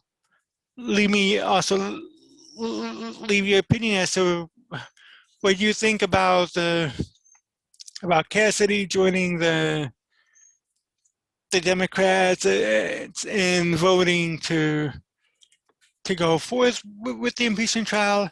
And I'll see you in the next video. Yesterday was the first day of the House impeachment managers opening arguments in the second impeachment trial of former President Donald J. Trump, and they're going on the basis of disqualifying him from future office. This coming from my good friends over at the Daily Signal. 6 of Democrats' arguments for disqualifying Trump from future office. House prosecutors argued Wednesday that former President Donald Trump not only is responsible for the January 6th attack on the Capitol, but was involved in a premeditated effort after he ran out of nonviolent measures to keep power. Day 2 of Trump's second Senate impeachment trial was the first full day for Democrats' House impeachment managers or prosecutors to present an argument of up to 16 hours before senators. They played audio from frantic police communications and again deployed such dramatic video, some of it previously unseen security footage of the assault on the Capitol. The House impeached Trump on a single charge of incitement to insurrection in connection with the January 6th riot at the Capitol, in which a mob breached the building, roamed halls, and rummaged through offices while lawmakers hid. Here are key takeaways from the day of arguments by House prosecutors, which adjourned at 7:40 p.m. shortly after a dinner break. The trial was to resume at noon on Thursday. Number 1, deliberate premeditated incitement. Since Trump left office January 20th, House Democrats are asking the Senate to convict him and disqualify him from running again for the presidency or any other federal office. Commentators view Democrat Representative Eric Swalwell of California as the most surprising member of the team of House impeachment managers, largely because of his own association with an alleged Chinese spy. Swalwell, a firebrand who made a national name for himself since 2017 on the cable news circuit by asserting that Trump was in league with the Russian government, has said that evidence eventually would surface to prove him right. Swalwell's argument in the Senate chamber was that Trump's plan was always a violent riot at the Capitol. This was a deliberate, premeditated incitement to his base to attack our Capitol while the counting of electoral college votes for president was going on, and it was foreseeable, especially to President Trump, who warned us he knew what was coming, Swalwell said. Swalwell said Trump spent $50 million in legal defense funds on ads running through January 5th that attacked the election results showing Democrat nominee Joe Biden's win, while he tweeted for supporters to come to a protest in Washington on January 6th. Swalwell also pointed to Trump's neurosis tweets over weeks, claiming that the election was stolen, so he said, it wasn't only about the speech on the day of riot. This was never about one speech, Swalwell said. He built this mob over many months with repeated messaging until they believed that they had been robbed of their vote and they would do anything to stop the certification. He made them believe their victory was stolen and incited them so he could use them to steal the election for himself. The California Democrats said Trump had no evidence for his claims that the election was rigged. He had absolutely no support for his claims, but that wasn't the point, Swalwell said. He wanted to make his base angrier, and to make them angry, he was willing to say anything. Number 2, like a reality show. After rioters reached the Capitol that afternoon, news reports said Trump initially did nothing to stop it. Democrat Representative David Cicilline of Rhode Island argued that Trump was derelict in his duty and not trying to stop the attack by urging his supporters to stop. The truth is, the facts are that on January 6th, Donald Trump did not once condemn this attack. He did not once condemn the attackers. In fact, on January 6th, the only person he condemned was his own vice president. Cicilline said that as hours passed, White House staff urged Trump to take action to stop the riot. Referring to later accounts in the Washington Post and elsewhere, Cicilline said Trump instead was interested in calling newly elected Senator Tommy Tuberville, Republican of Alabama, to urge him to slow down the election certification process. He first accidentally called Republican Senator McLeod of Utah, Cicilline said. This was the singular focus of Donald Trump during this bloody, violent attack on the Capitol, stopping the certification system, said. The Rhode Island Democrat added that GOP members of Congress asked White House staff to appeal to Trump to tell the rioters to stop, yet Trump delayed any message to the rioters, he said. Donald Trump abdicated his duty to us all. Sisselin told senators, we have to make this right and you can make it right. GS before the Senate adjourned for the day, Lee asked that comments that the House managers attributed to him be stricken from the trial record. The presiding officer, Democrat Senate President Pro Tempore Patrick Leahy of Vermont, seemed unclear what to do about Lee's demand, but eventually called a vote. Democrat Representative Jamie Raskin of Maryland, leader of the 9 House impeachment managers, said he would withdraw that point from his record. From the record, during his remarks earlier in the day, Raskin faulted Trump for taking no action to stop the attack on the Capitol. Other reports said Trump was even pleased by the violence, said Raskin. According to those around him at the time, this is how President Trump purportedly responded to the attack that we saw him incite in public. Delight, enthusiasm, confusion as to why others around him weren't as happy as he was, Raskin said. Adding, Trump incited the January attack, and when his mob overran and occupied the Senate and attacked the House and assaulted law enforcement, he watched it on TV like a reality show. He reveled in it, and he did nothing to help us as commander-in-chief, and instead he served as the insider-in-chief. Raskin said Trump essentially was a ringleader, using an old cliche to illustrate his point. This case is much worse than someone who falsely shouts fire in a crowded theater, Raskin said. It's more like a case of where the town police chief who's paid to put out fire sends a mob not to yell fire in a crowded theater, but to actually set the theater on fire. During her remarks, Democrat Delegate Stacey Plaskett of the Virgin Islands, another impeachment manager and a former law student of Raskin's at American University, stressed that Trump had every reason to believe that the mob was violent. He knew who he was yelling and the violence, well, he knew who he was calling and the violence they were capable of, and he still gave those marching orders to go to the Capitol and, quote, fight like hell and stop the steal, Plaskett said. Democrats repeatedly have referred to Trump's remarks at January 6th rally near the White House before the riot, in which the president said, if you don't fight like hell, you're not going to have a country anymore. Trump's defenders have argued that such words are typical political rhetoric. The Twitter account called Trump War Room showed a tweet by Raskin from December in which the Maryland Democrat used the words fight like hell when the Senate was prepared to debate confirmation of Amy Coney Barrett to the Supreme Court. Number 3, ran out of nonviolent measures. Trump intentionally pushed the violence in Washington to hold on to power, argued Democrat Representative Ted Lieu of California, an impeachment manager with a reputation as a Twitter troll critical of Trump.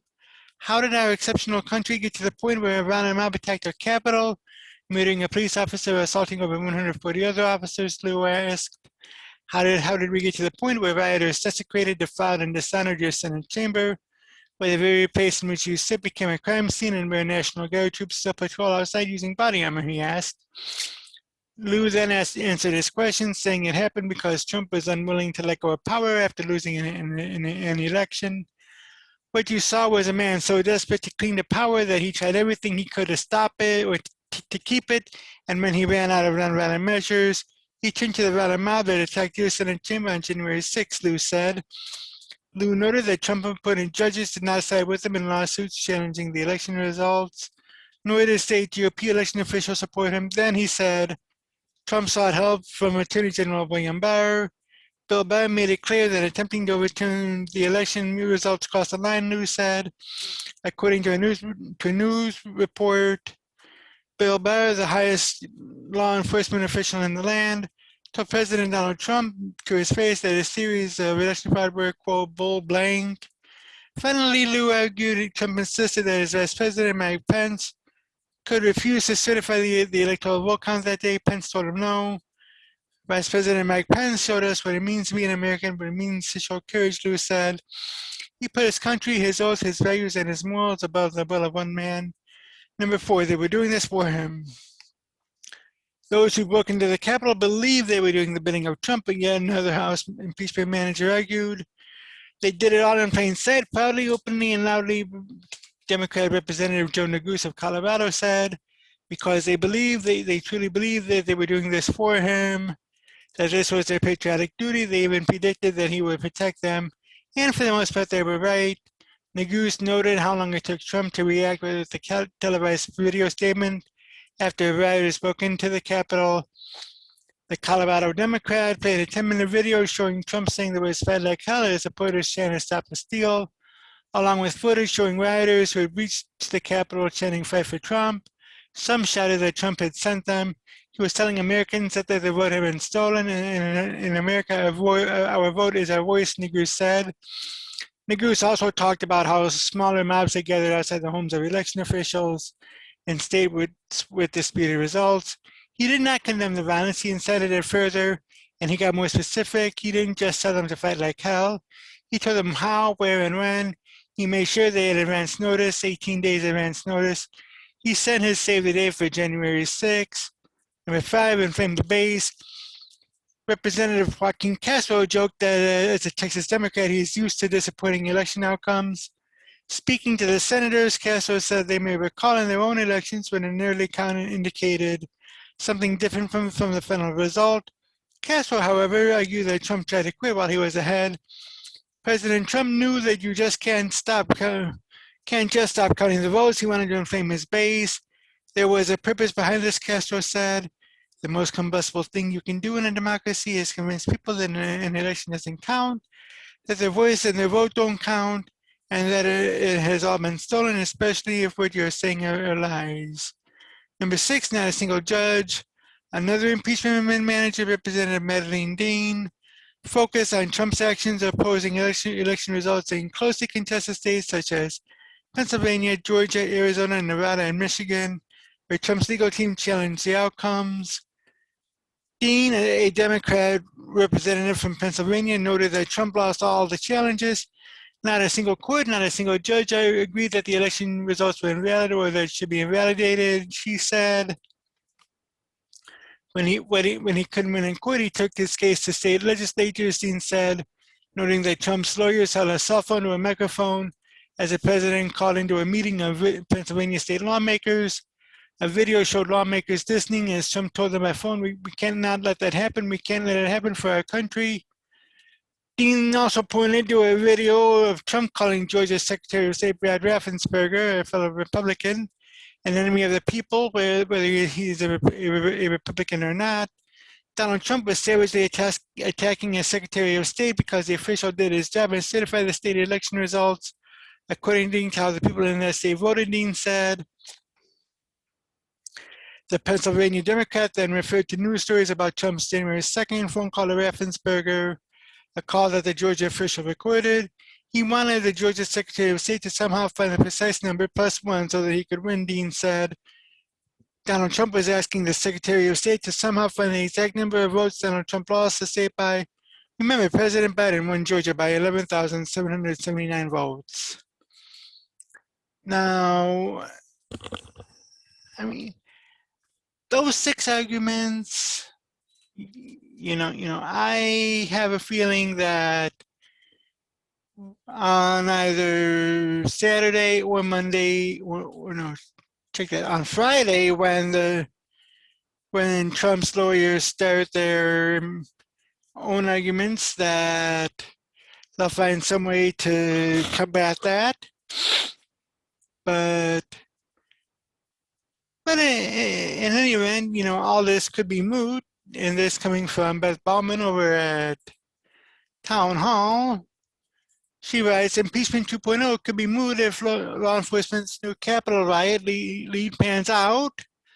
Law enforcement officials are officially launching an investigation into allegations that the January 6th riot on the Capitol was pre-planned.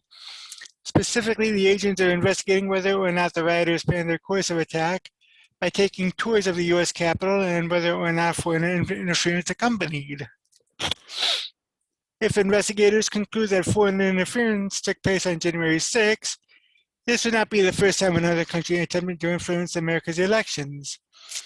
Back in November, former Department of Homeland Security Secretary Jay Johnson What about foreign adversaries attempting to meddle in the 2020 presidential election? There is, in fact, foreign interference right now in the 2020 election. We know this from our own government, Johnson said at the time. The Iranians have attempted to intimidate Democrat voters. We know there was a large-scale targeting exercise by the Russian government, but our government does not know exactly what their plan is. So there is, in fact, foreign interference. Law enforcement officials have said that the riots prove the attack on the Capitol was pre-planned.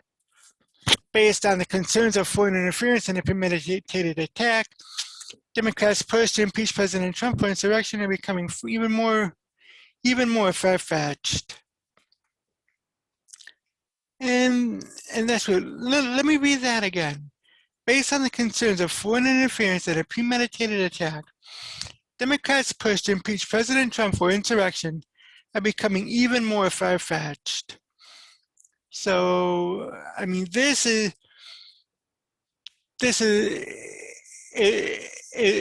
all just going to unravel, and I mean, who knows just what'll happen with that? But you know, there are other things that the Democrats had done yesterday. This coming from the Washington Examiner. Democrats begin arguments and reveal security footage. Impeachment Day Two highlights. Democrat House impeachment managers on Wednesday made never before seen security footage from the January 6th Capitol breach, the highlight of their first day of substantive arguments during the Senate impeachment trial. But the videos, while they pull on senators' heartstrings, may do little to support the ultimate argument that former President Donald Trump is guilty of the House's incitement of insurrection charge. Lead House impeachment manager Representative Jamie Raskin opened the day hitting at the crux of one Republican argument that Trump did not incite the Capitol mob because his statements are protected under the First Amendment.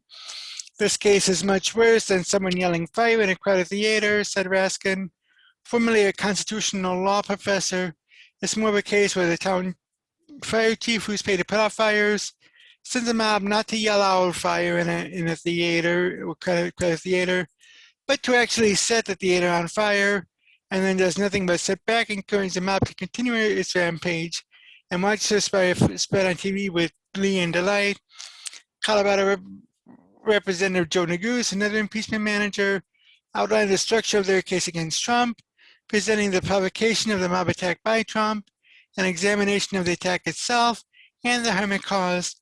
The provocation, Neguse said, started with Trump's big lie that the election was stolen, and then moved into a call on his supporters to fight like hell to stop the steal. It's not just one speech, it just didn't happen. It was part of a months-long effort with a specific instruction. Show up on January 6th, Neguse said. Impeachment managers. Representatives Joaquin Castro of Texas, Madeline Dean of Pennsylvania, Eric Swalwell of California, and Ted Lieu of California made presentations, which included Trump asking Georgia Secretary of State Brad Raffensperger to find enough votes to make him win the state over President Biden. Virgin Islands delegate Stacey Plaskett attempted to demonstrate that Trump's words affect how his supporters act, and that Trump knew that, referencing his comment to the far-right Proud Boys that the far-right Proud Boys should stand back and stand by, followed by members of the group wearing T-shirts with the phrase, and a Biden-Harris campaign van in Texas, being surrounded by a caravan of Trump supporters. But it was the new security footage from inside the Capitol building that stole the show.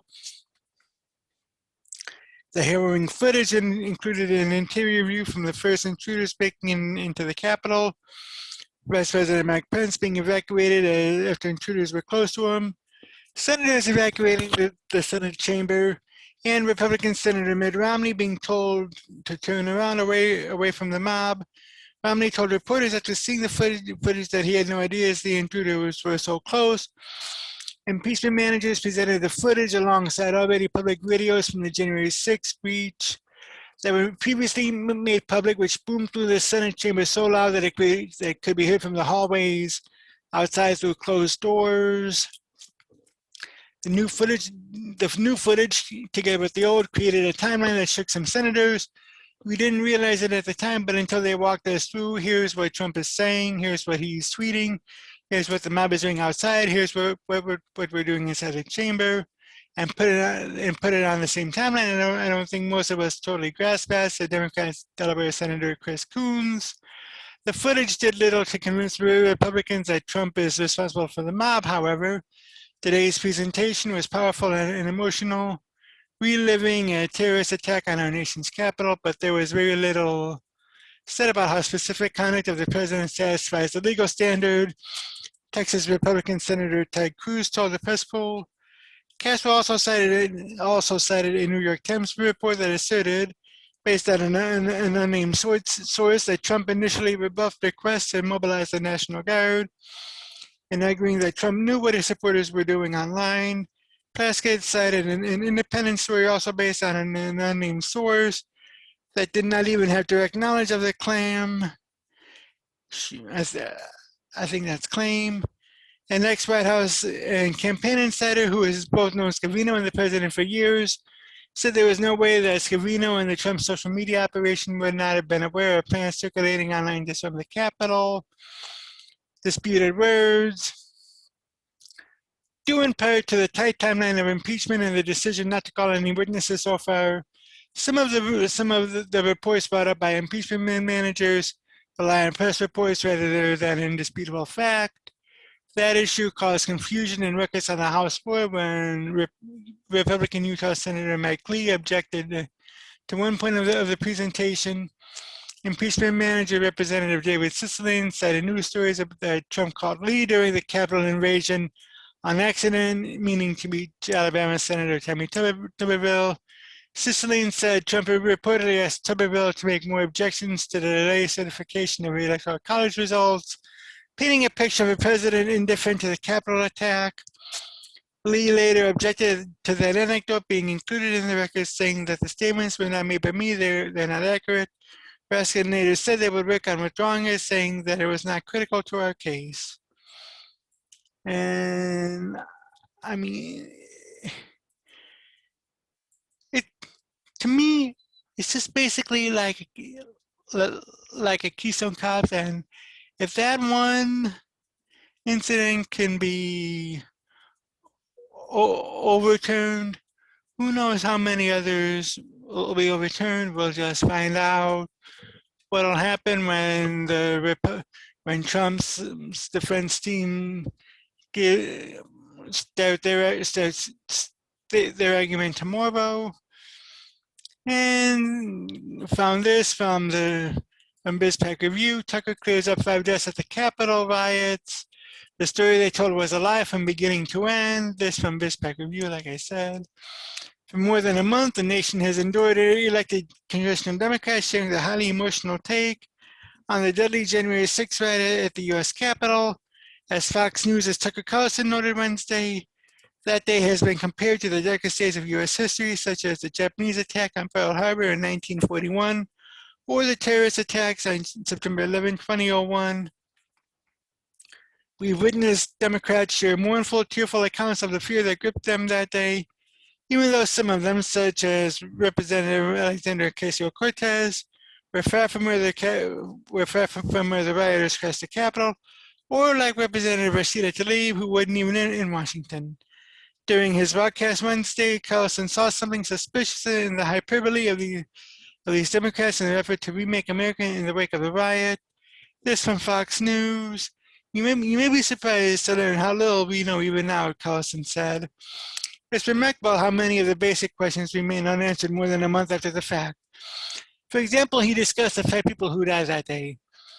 Carlson claimed that all 5 people who passed away were supporters of former President Donald Trump, even the Capitol police officer who died, even though Democrats have repeatedly asserted the mob was coming for them, and the facts of their death have not been fully or widely shared, that the Fox News host argued. One woman may have been accidentally trampled by the mob in the stampede to the Capitol, Carlson said. Another man apparently had underlying health issues and suffered a heart attack during the excitement. A second man seemingly had a stroke and died, and there was no evidence he rioted or even went inside the Capitol building. The 4th was Ashley Babbitt, a now-named Air Force veteran who Carlson noted was shot to death by a police officer, but the government has not offered details of her death. The fifth person was Capitol Police Officer Brian Sicknick, who died at the scene. Carlson noted how Democrats and the media have portrayed this as an armed insurrection instigated by Trump, even though they produced no evidence of people firing weapons or threatening anyone with guns. Carlson highlighted the media reports that initially said Sicknick died after being beaten with a fire extinguisher. Capitol Hill police officer beaten to death with a fire extinguisher by a white supremacist mob. That account forms the basis of the myth the Democrats have constructed around January 6th, Carlson noted. And Sicknick was hailed by the same Democrats who months earlier had complained that cops were racist and needed to be defunded. But in fact, the story they told was a lie from beginning to end, Carlson said. A new news report of Sicknick's death, he added, notes that the officer told his brothers hours after the rioters were dispersed that he had been pepper sprayed but was otherwise fine. Within 24 hours, he had died. Carlson then pointed out the contradictions in accounts of how the riot started. Democrats, he said, want to argue Trump is to blame for the spontaneous eruption of violence, but media accounts also indicated there was planning in advance. Both cannot be true, Carlson said. He added that the former head of the Capitol Police said there was no intelligence, there would be trouble, but the media disputes that, which raises the question of why security that day was inadequate to handle the riot. We do know for certain that the known facts of what happened on January 6th deviate in very important ways from the story that they are now telling us, Carlson argued. And in many cases, the known facts bear no resemblance to the story they're telling, they're just flat out lying. Carlson maintained that the Capitol riot tale serves the same purpose as the sad death of George Floyd, whose death was reportedly attributable to fentanyl overdose rather than being murdered by cops. Democrat partisans use a carefully concocted myth, a lie, to bumrush America into overturning the old order and handing them more power. It worked flawlessly, so why wouldn't they do it again, Carlson argued. He brings up a very valid point there. I mean, just there are a lot of things, a lot of questions that are still being asked about what happened, and there's just some way to get to the bottom of that. I know that I know that come tomorrow that Trump's lawyers will be giving their opening statement, so hopefully they'll address some of that.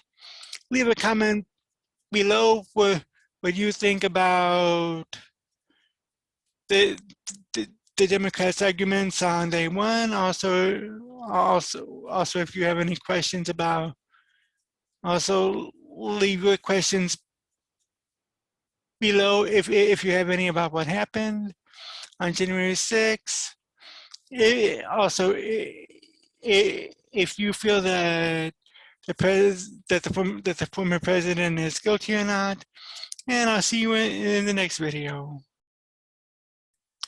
Yesterday was the second full day of the House impeachment managers giving their opening statement, and today will be the lawyers for President Trump's turn to give their full statement.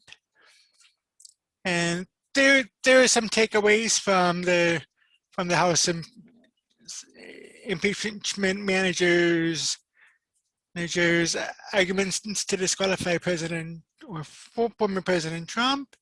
This coming from my good friends over at the Daily Signal. 4 takeaways from second full day of arguments to disqualify Trump. In a second full day of making their case for disqualifying Donald Trump from running again for president, House Democrats reminded the Senate of the Charlottesville riot in 2017 and a plot last year to kidnap Michigan's governor. The 9 House impeachment managers, or prosecutors, kept most of the focus Thursday on the mob's January 6th attack on the Capitol, but also brought up some of Trump's comments as a candidate for president in 2015. The House impeached Trump on a single charge of incitement to insurrection, and Democrats sought to establish a pattern of incitement to convince senators to convict the 45th president and disqualify him from holding a future federal office. House impeachment managers also said more than once that the cost of beefed up militarized security for the Capitol is expected to cost payers $480 million through mid-March. The Democrats argue that the presence of National Guard troops and perimeter fencing was a result of the riot they alleged Trump incited. Now, it would take the votes of 67 senators or a two-thirds majority to convict Trump. If Democrats reach that threshold, then it would only take a simple majority to disqualify Trump from holding federal office again. The prosecution and the defense each have up to 16 hours to make their case at the Senate impeachment trial, for which Democrat Senator Patrick Leahy of Vermont, not a federal judge, is prosecuting. The House prosecution team wrapped up before 4:30 p.m. with about 5 hours left. Trump's lawyers are set to begin making their case Friday and reportedly will only spend that one day making their case. Here are key highlights from the third day of Trump's historic second impeachment trial, which is also the first such trial of a former president. Number one, message of U.S. adversaries. China, Russia, and Iran seized on the right at the Capitol to mark America's commitments to democracy and human rights. Democrat Representative Joaquin Castro of Texas told supporters or senators, directing their attention to large screens showing quotes of from officials of foreign governments. What message will we send the rest of the world? We already know the message some of our adversaries took from January 6, Castro said. After reading off several examples from talking points from America's enemies, he said, we cannot let them use what happened on January 6 to define us, who we are, and what we stand for. U.S. intelligence agencies are working to determine how many intelligence documents may have been stolen as rioters stormed the building, some leaving with laptops and documents stolen from members of Congress who were privy to classified information, Castro said.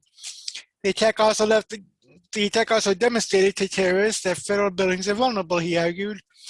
We have spent trillions of dollars building the strongest military in the world and billions of dollars on the most sophisticated weaponry on the planet to prevent the kind of attack that occurred at this Capitol on January 6, Castro said. Number two, most violent so far. Democrat Representative Jimmy Raskin of Maryland, leader of the impeachment managers, called the mob's attack on the Capitol the culmination of the president's actions. The insurrection was the most violent and dangerous episode so far in Donald Trump's continuing pattern and practice of inciting violence, but I emphasize so far, Raskin said. A mob began breaking into the Capitol while Trump was continuing to address supporters in a rally just south of the White House, using the word Friday as Congress was meeting in joint session to certify what Trump called a stolen election. The Maryland Democrats said Trump has sued rioters to violence in the past with a wink and a nod. Not a direct order, he argued. Raskin told senators of the potential consequences of allowing Trump to become president again. Is there any political leader in this room who believes that if he is ever allowed by the Senate to get back into the Oval Office, Donald Trump would stop inciting violence to get his way? Would you bet the lives of more police officers on that? Would you bet the safety of your family on that? Would you bet the future of your democracy on that? If he gets back into office and it happens again, we will have no one to blame but ourselves. Raskin added, if you don't find this a high crime and misdemeanor today, you have set a new terrible standard for presidential conduct in the United States of America. The outcome of the riot and breach of the Capitol could have been far worse, as some of the mob openly talked of killing House Speaker Nancy Pelosi, then President Mike Pence, and other members of Congress. Democrat Representative David Cicilline of Rhode Island argued. Now, what if President Trump had been successful? What if he had succeeded in overturning the will of our people in our constitutional processes, Cicilline said. Who among us is willing to risk that outcome by letting Trump's constitutional crimes go unanswered? Number three, recalling Charlottesville.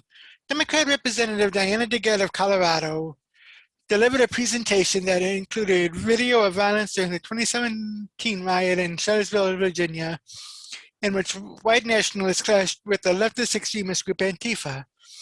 I would argue we are not just back to where we were, DeGette told senators. I would argue things are worse. In 2017, it was unfathomable to most of us to think that Charlottesville could happen. Cicilline said many of the Capitol rioters were white nationalists who carried Confederate flags and harassed black police officers and janitorial staff with racial epithets. And then after all that, these same workers, many of them people of color, were forced to clean up the mess left by mobs of white nationalists, Sisselin said, adding, one member of the janitorial staff reflected how terrible he felt when he had to clean up feces that had been smeared on the wall, blood of a rioter who had died, broken glass and other objects thrown all over the floor. He said, I felt bad, I felt degraded. Number 4, Donald Trump sent them. The Get showed images of rioters on large screens and asked rhetorically, looking at these people makes you wonder who sent them here. She answered her own question. Donald Trump had sent them there. The Get and other House impeachment managers replayed numerous videos in which rioters claimed they were fighting for Trump and that Trump sent them. At one point, the screens displayed an image of a lawyer for one of the rioters who claimed his client believed he was following the advice of the president. The Guide said social media discussion of a civil war increased by 4 times after Trump told the crowd to show strength, the Colorado Democrat said. Their own statements before, during, and after the attack made clear the attack was done for President Trump and his instructions and to fulfill his wishes. All of these people who have been arrested and charged, they're being held accountable for their actions. Their leaders, the man who incited them, must be held accountable as well. Democrat Representative Ted Lieu of California argued that the Senate must act to ensure that no future federal official does the same thing Trump did. Impeachment, conviction, and disqualification is not just about the past, it's about the future, Lieu said. It's making sure that no future official, no future president does the same thing that President Trump does. President Trump's lack of remorse shows that he will undoubtedly cause future harm if allowed. The California Democrat added that it took Trump 3 days to lower the flag over the White House following the death of a Capitol police officer who died that night after defending the building. President Trump, who was commander-in-chief at the time, did not attend and pay respects to the officer who lay instead in the very building he died defending, Lieu said. Now, like I said, I had not seen all of the House managers' opening arguments. I don't think I'm going to watch Trump's lawyers' opening arguments. However, I am going to watch the question and answer session for the simple reason I would like to see the questions being posed on both sides and the answers that both the House managers and Trump's lawyers will answer. I mean, I think that is the most interesting part, and of course I may watch the closing arguments, but, the opening arguments, pretty much, we know what happened on January 6th, so, why watch the opening arguments? At least that's just my opinion, and, take it what you will. But according to the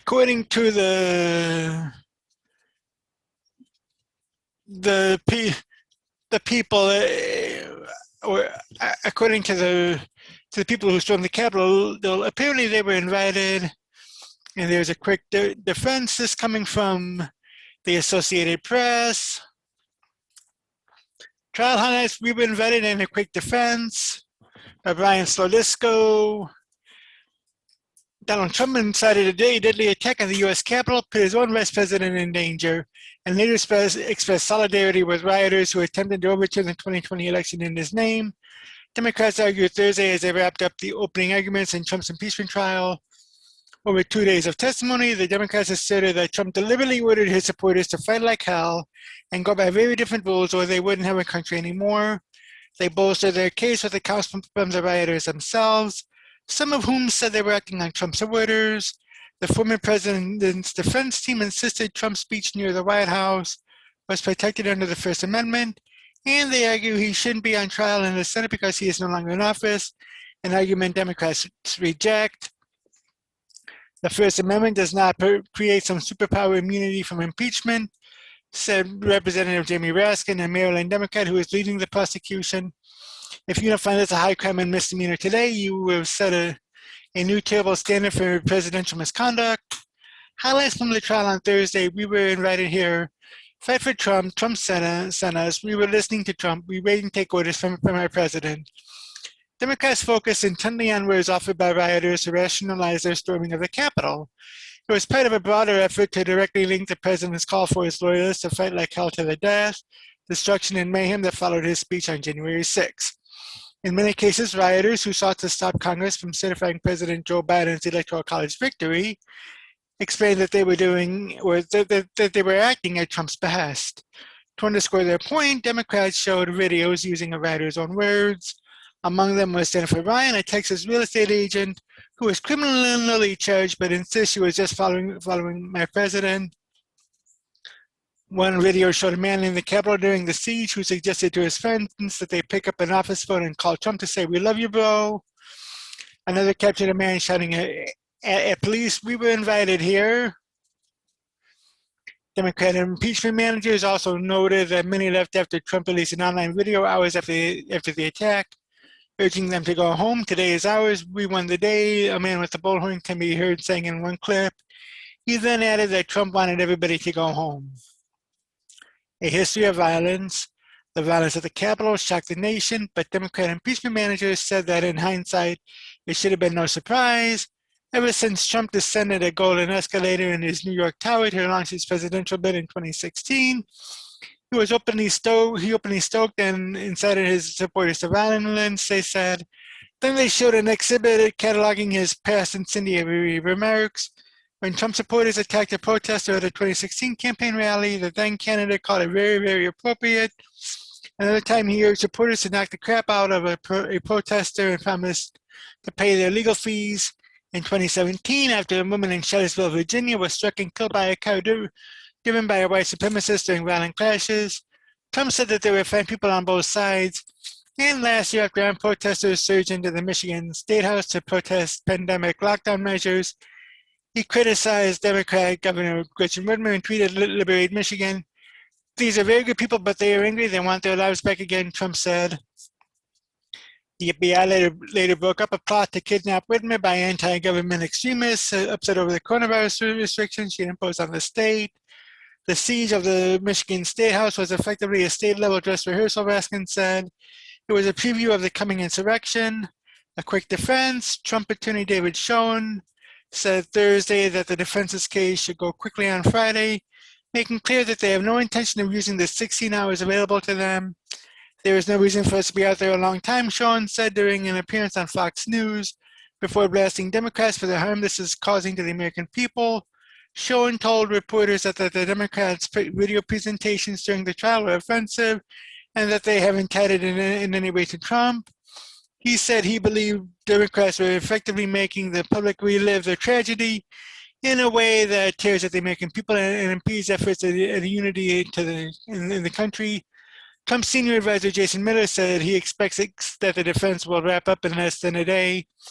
Post-riot resignations, many Senate Republicans have indicated that they will not vote to impeach Trump, a sign of cooling of emotions that had run hot over just a month ago.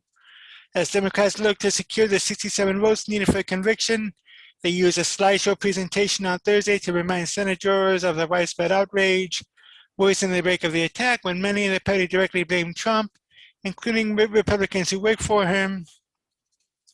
Today's violent assault on our Capitol, an effort to subjugate American democracy by mob rule, was fomented by Mr. Trump, read a statement issued by James Mattis, Trump's former Secretary of Defense, hours after the attack.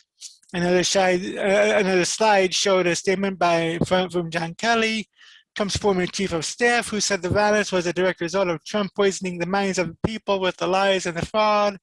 The invasion of our Capitol by a mob, incited by lies from some entrusted with power, is a disgrace to all who sacrificed to rebuild our republic. But another, which showed a tweet from former Republican House Speaker John Boehner. Democrats also showed a chart of 16 administration officials and cabinet members who resigned in the aftermath of the attack on the Capitol, including Transportation Secretary Elaine Chao and Education Secretary Betsy DeVos. There is no mistaking the impact that your rhetoric had on the situation, and it is the inflection point for me, DeVos said at the time. Now, I mean, it's interesting how they're doing all this, and yet, you know, if you take a if you really listen to what the Democrats had said back during that time, I mean, you had Maxine Waters say to go up to anybody who's working for Trump and get in their faces.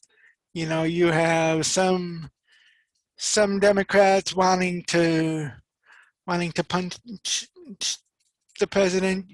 I mean, you even have celebrities who wanted to kill President Trump, and I mean, you know, you know, you you can't have it both ways. It's either one way or the other. And found this commentary from Robert Nielsen, who is a constitutional scholar.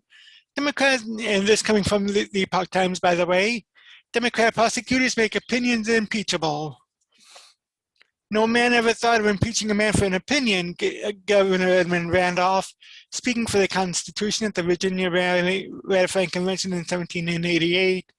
Edmund Randolph would have been astonished at day 2 of the Trump impeachment trial, as the reporters repeatedly called for conviction because Trump had dared to express his opinions.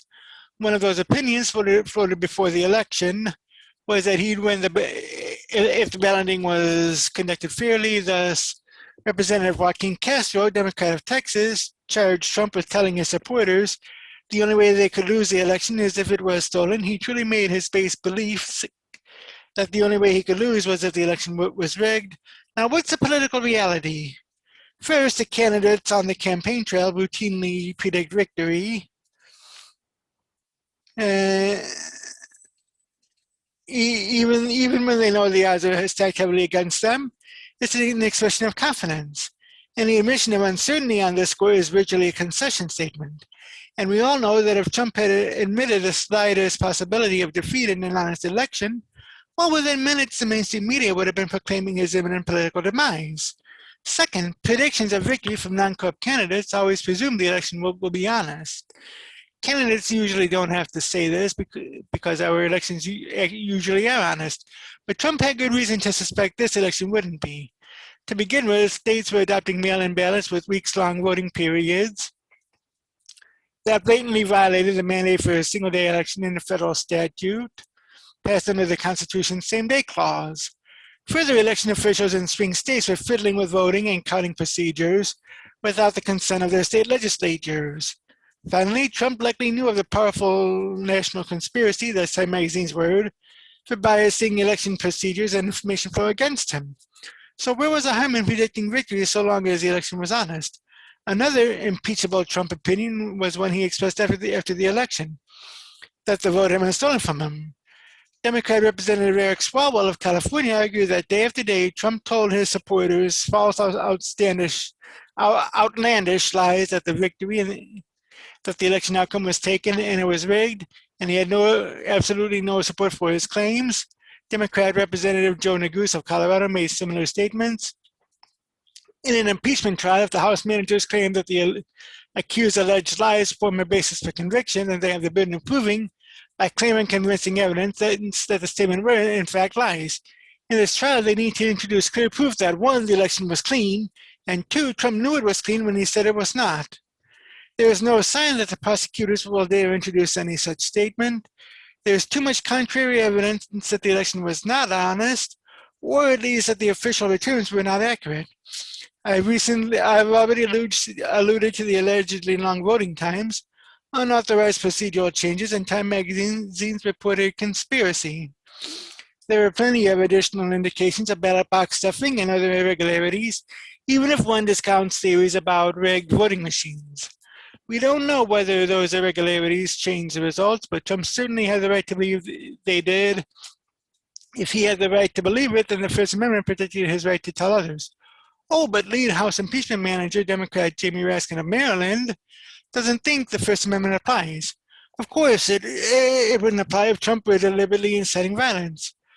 But in a part of his January 6th speech that Raskin and the other prosecutors always omit, Trump told the crowd to proceed peaceably. Anyway, the charge that Trump deliberately incited violence was abandoned weeks ago when an earlier draft of the article of impeachment was amended to drop it. Now, by then, it had become clear that others planned the violence well before Trump's speech. The final version of the article alleges that only violence was foreseeable. But Raskin has another ground for claiming the First Amendment doesn't protect Trump. That he was a president of the United States and he swore to preserve, protect, and defend the Constitution. He had an affirmative binding duty, one that set him apart from everyone else in the country, to take care that the laws be faithfully executed. Now, you can see where this is going. Anyone who assumes a state or federal office takes an oath to defend the Constitution. If Democrats think your expressed opinions violate that oath, the First Amendment doesn't apply to you. How convenient. According to the impeachment managers, Trump stirred up violence by saying first that he was going to win unless there was election fraud, and later that he lost because of election fraud. Now, to see if this holds water, let's get hypothetical for a moment. Before all the votes were counted, Joe Biden famously told his supporters we're going to win this race. Now we know that there were plans for massive street riots throughout the country if Biden lost. If Biden's prediction turned out to be inaccurate and the streets erupted, would the House Democrats have held Biden really responsible for the violence? Next, let's get real. For months last year, state and local office holders allowed thugs to inflict violence and destruction on a scale that dwarfed the Capitol break-in. Some office holders even celebrated the events. Remember Seattle Mayor Jenny Durkin's Summer of Love? How many of the House managers called for the removal of those negligent officers? How many supported President Trump when he deployed law enforcement to protect federal monuments from the mobs?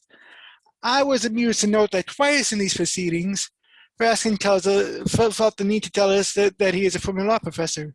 Here's how he did it yesterday. And this little diversion caught my eye because I've been a professor of constitutional law in the First Amendment for decades. Last week, 144 constitutional scholars released a statement calling the president's First Amendment arguments legally frivolous. Parenthetically, I might note this. The fact that Raskin was a law professor makes even worse his ethical violation in sending a letter directly to an opposing attorney's client, the invitation to testify, but set that aside. More importantly, there's a dirty little secret about law professors that this writer, also a former constitutional law professor who taught First Amendment law, hereby shares with you. The public letters issued by lists of law professors on controversial political issues usually aren't worth a puff of hot air. One reason is that most law professors work in lefty hothouses where contrary opinions are rare and discouraged. Many hate Trump and will sign anything to hurt him. A second reason is because law professors are notorious among academics for palming off their preconceived political opinions as scholarship. A third reason is that even most constitutional law professors know relatively little about the background, history, and real meaning of the Constitution. They mostly teach and write about court cases. So forget the law professors. If only Edmund Randolph were here to talk sense to us today. And I mean, I am a huge fan of Rob Natelson. As a matter of fact, he is the one who has a book out called The Law of Article 5. As many of you know, I am a firm supporter of the Convention of States Project. I'll get to that in another video. So we see here that Rob Natelson definitely knows what he is saying, and you know, I trust him to as far as the Constitution goes. And also we see during the trial that Democrats were caught using fake evidence. This coming from zerohedge.com by way of Summit News. Democrats were caught Wednesday using fake evidence during their impeachment clown show and were forced to withdraw, proving that they don't care about the truth and only trying to punish President Trump. Impeachment managers led by Representative Raskin charged that following the Capitol storming on January 6, Trump called Senator Mike Lee by accident when he really meant to speak to Alabama Senator Tommy Tuberville.